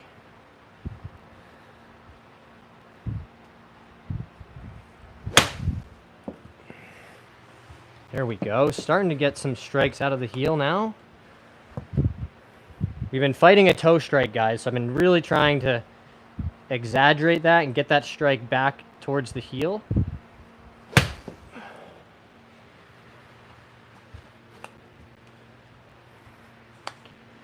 It's a good drill. It's a good idea to, you know, work on moving your strike around the face, right? Be able to say, like, okay, I'm going to hit this one out of the toe. And then, you know, try to hit the next one out of the heel. Try to move your strike pattern around.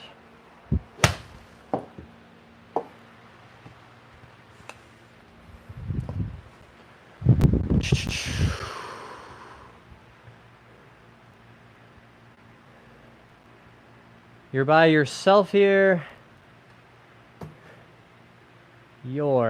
All right, well, no arguing in the chat. This is supposed to be a positive place. So again, I think it's, you know, it's fine to share your opinion and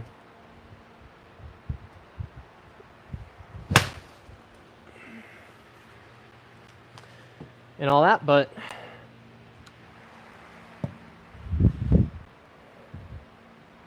I think it's more the unsolicited aggressive nature of your feedback, right? Like, just remember, if you said, hey, I noticed something, you know, do you want my take on your swing or something I noticed? You know, here's what I'm seeing, right? That's very different than you're doing this wrong, and here's why I'm right.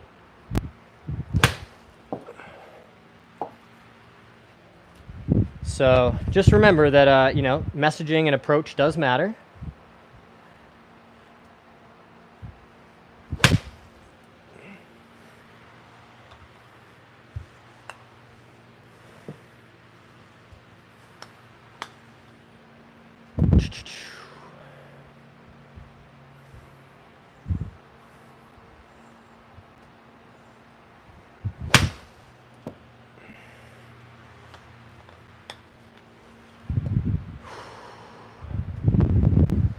If you guys are enjoying the stream, you want to hit that subscribe button.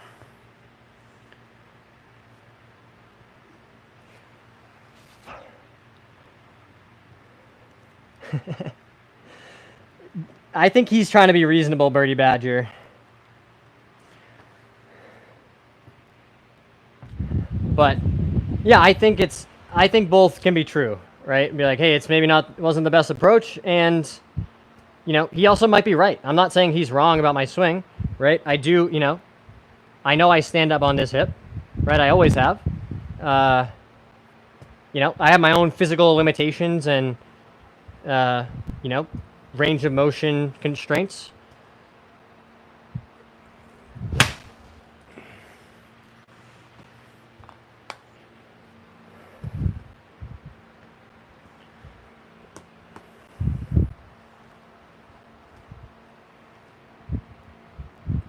But you're not wrong. You know, if I keep more bend in the back knee, right, I lose, you know, I'm losing depth, right, when I come out this way.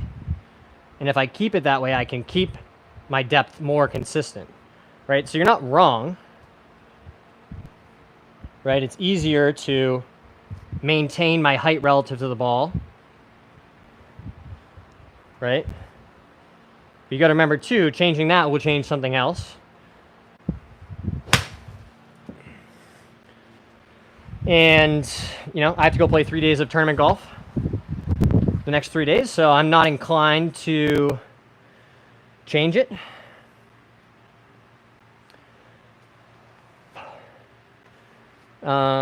What's your best swing thought? Good question, Simon's Red Army.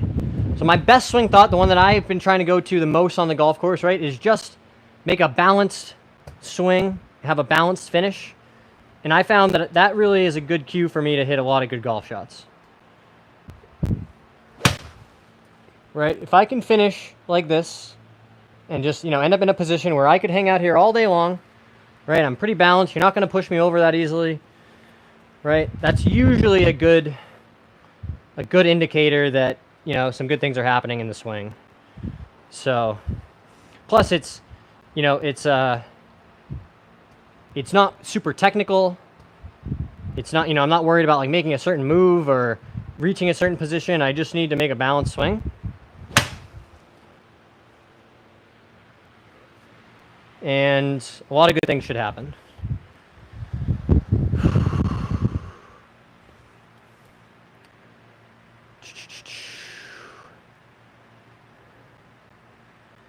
Talk to me about that net. Been looking for something of quality for my backyard. So Adam, I got what you need. This is the Net Return Pro Series. It's a premium price for sure. I think it's like $695. But I will say, I think I'm going to have this thing for a decade. I don't get paid. I'm not selling these. They're not sponsoring me. If they want to, they definitely should, because probably sell a bunch of these on the streams.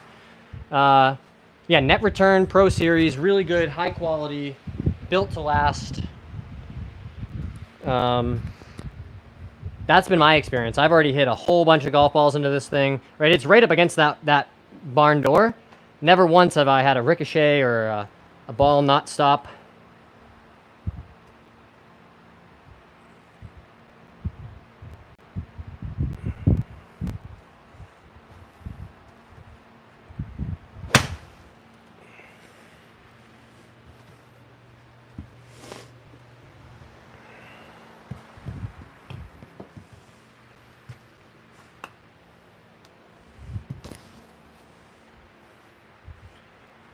No thanks. I will say, I appreciate that you had something constructive to say, right? It wasn't like, your swing's bad, here's, you know, I have no other thoughts beyond that, right? Something actionable and potentially insightful, right? Because, yeah, I mean, that's not the best spot, right? I could get more depth with a little more bend in there.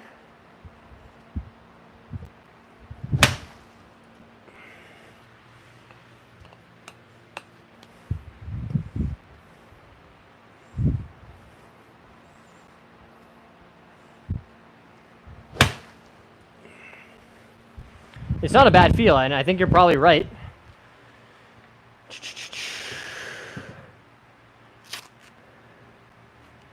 Yeah, I think Birdie Badger and No Thanks are going to have to go. Yeah, because you're making it not fun for other people, right? Tui's like, I'm out. Comes with the turf. No, so you got to get the turf separately. I built the platform.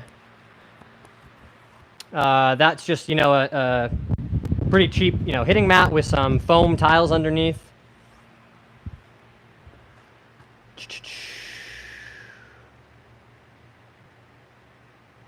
Here you go. Maybe that'll help.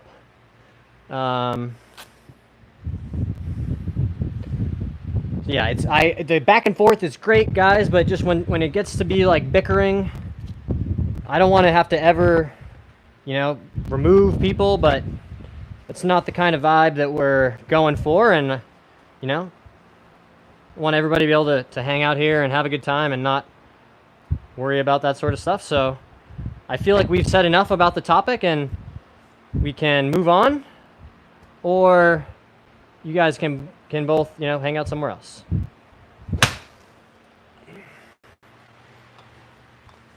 That's all I'm going to say about that, because it's too hot otherwise.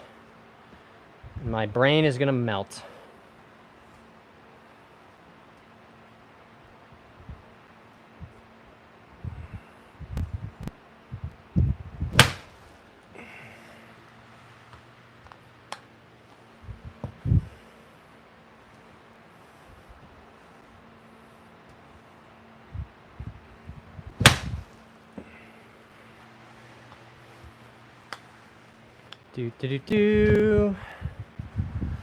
Oh. The secret is in the dirt. Adam said, appreciate you, my guy. You're welcome. Let's talk hybrids for a sec. Any advice on stance? DW said W stream. Okay, so Adam, question for about hybrids, right? I play my hybrid. I only have one, but it's a 5. My longest iron is a 6 right now, which has been really good. I don't ever think like, man, I wish I had like a harder to hit club in my bag. I play these pretty close to the center of the stance, right? Almost like an iron, maybe fractionally ahead of that, if anything, but not like up on the front foot, not too far forward, right? You know, we still want some descending angle with these clubs, with these hybrids.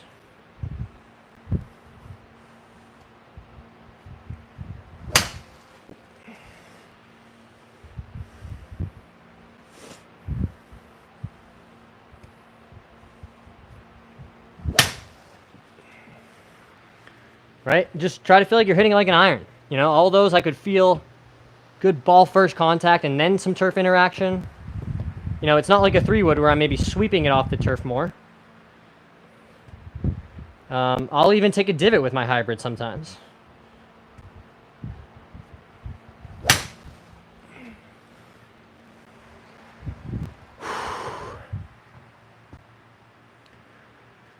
Hey, Guarav, what's up? Are you hoping low and fast with the hybrid? No, I like this club because it goes high with a lot of spin. Hey, Chewy's still here. Can you talk about chipping a bit? Sure. Do you have any forward shaft lean with your hybrid? I definitely do, Anthony. Great question. So, you know, when I'm setting up to this hybrid, right, if this is my ball position, right, it's ball's kind of in the center of the stance, and I've got some shaft lean here right now, right?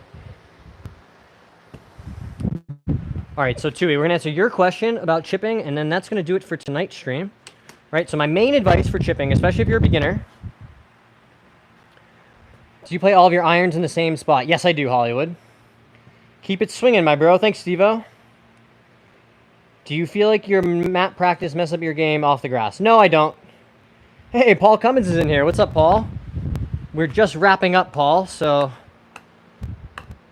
glad you were able to catch the last few minutes here. Okay, so Tui, your question about chipping, right? My advice, especially if you're a beginner, is understand, number one, what's our objective with chipping? It's to make sure that we play our next shot from the putting surface, right? Anywhere around the green, you know, your next putt could be 30 feet, but we don't want double chips. We don't want, you know, the sand shot that doesn't get out of the bunker, right? So what I suggest is when you are practicing your chipping, right, definitely, you know, you can do this on the driving range. If you don't have a practice green you can go to, but ideally, you know, just pour out a few balls around the practice green and start chipping them. And I would advise you to develop like a standard stock shot, right? A shot that you can hit, and 10 out of 10 times you feel like you can, you know, have some control over the distance. It's going to pop out of that rough or get out of that bunker, right? And just develop a pretty basic little chip shot, right? Don't worry about manipulating the face, the handle, right? Just keep everything pretty neutral. And it's just an exaggerated putting stroke, really. Right? You let the loft do the work. You know, you definitely don't need to help the ball up in the air when you're chipping, right? If anything, you'll be better served being a little steeper, a little more on top of it, right? But I want you to develop that standard kind of basic shot where you feel like no matter, you know, where you are around the green, you can get it somewhere, even if you're short-sighted, right? If the pin's right there, well, I might not be able to stop it right there, but I can chip it onto the green and have a 20, 25, 30-foot putt, right, and give myself a chance to two-putt. Before you start worrying about, you know, different kinds of shots and different clubs, right? Find one club, a sand wedge, lob wedge, pitching wedge, whatever, you know, suits your eye. And just really develop that one shot. so that you feel like no matter where you are around the green, 10 out of 10 times, I can pull that shot out and play my next shot from the green. Does that help, Tui? Chasing Golf is in here. What's up, Chasing? Paul's one of our OG supporters and a retired pro.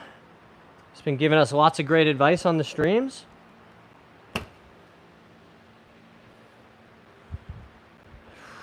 Knocked a lot of rust off in the practice round today. I hit some truly atrocious golf shots, but you know, that's going to happen. And better to hit some bad ones when you don't have to, you know, post a score. Hey, thanks, Paul. Paul said good luck when you play this week. Hey, Tomo Nelson said hi. Hey, Sawson's comment.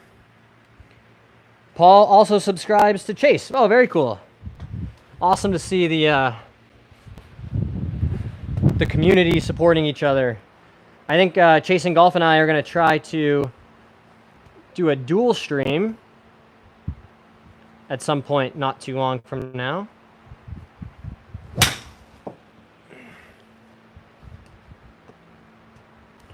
Once yours truly has a little more free time.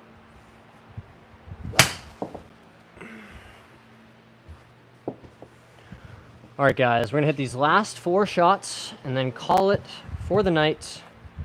One more chance, hit that subscribe button if you haven't already. Thank you again to all of our Super Chat supporters. You guys can do that now that the channel's monetized. Pretty cool.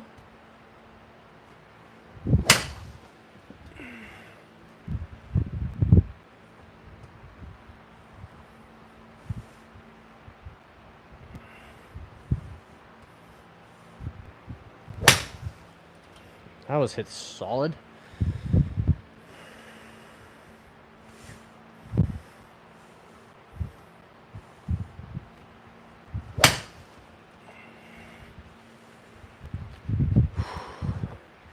You know, we're gonna hit the last one with an 8-iron because we've been doing a lot of work with that club. One more swing for the road. The net return, this one is $6.95, guys. So it's definitely a premium price, but it's also a built-to-last product in my opinion. Oh, that can't be the last swing.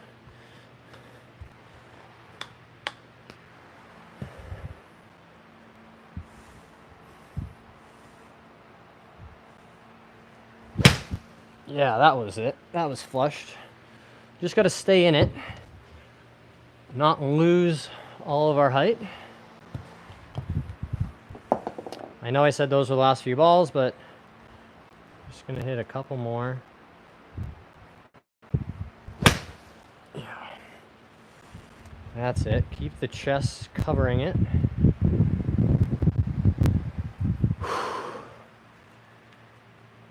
Good night, Paul. Morning for me. Yeah, that's right. I think Chasing's on the other side of the globe.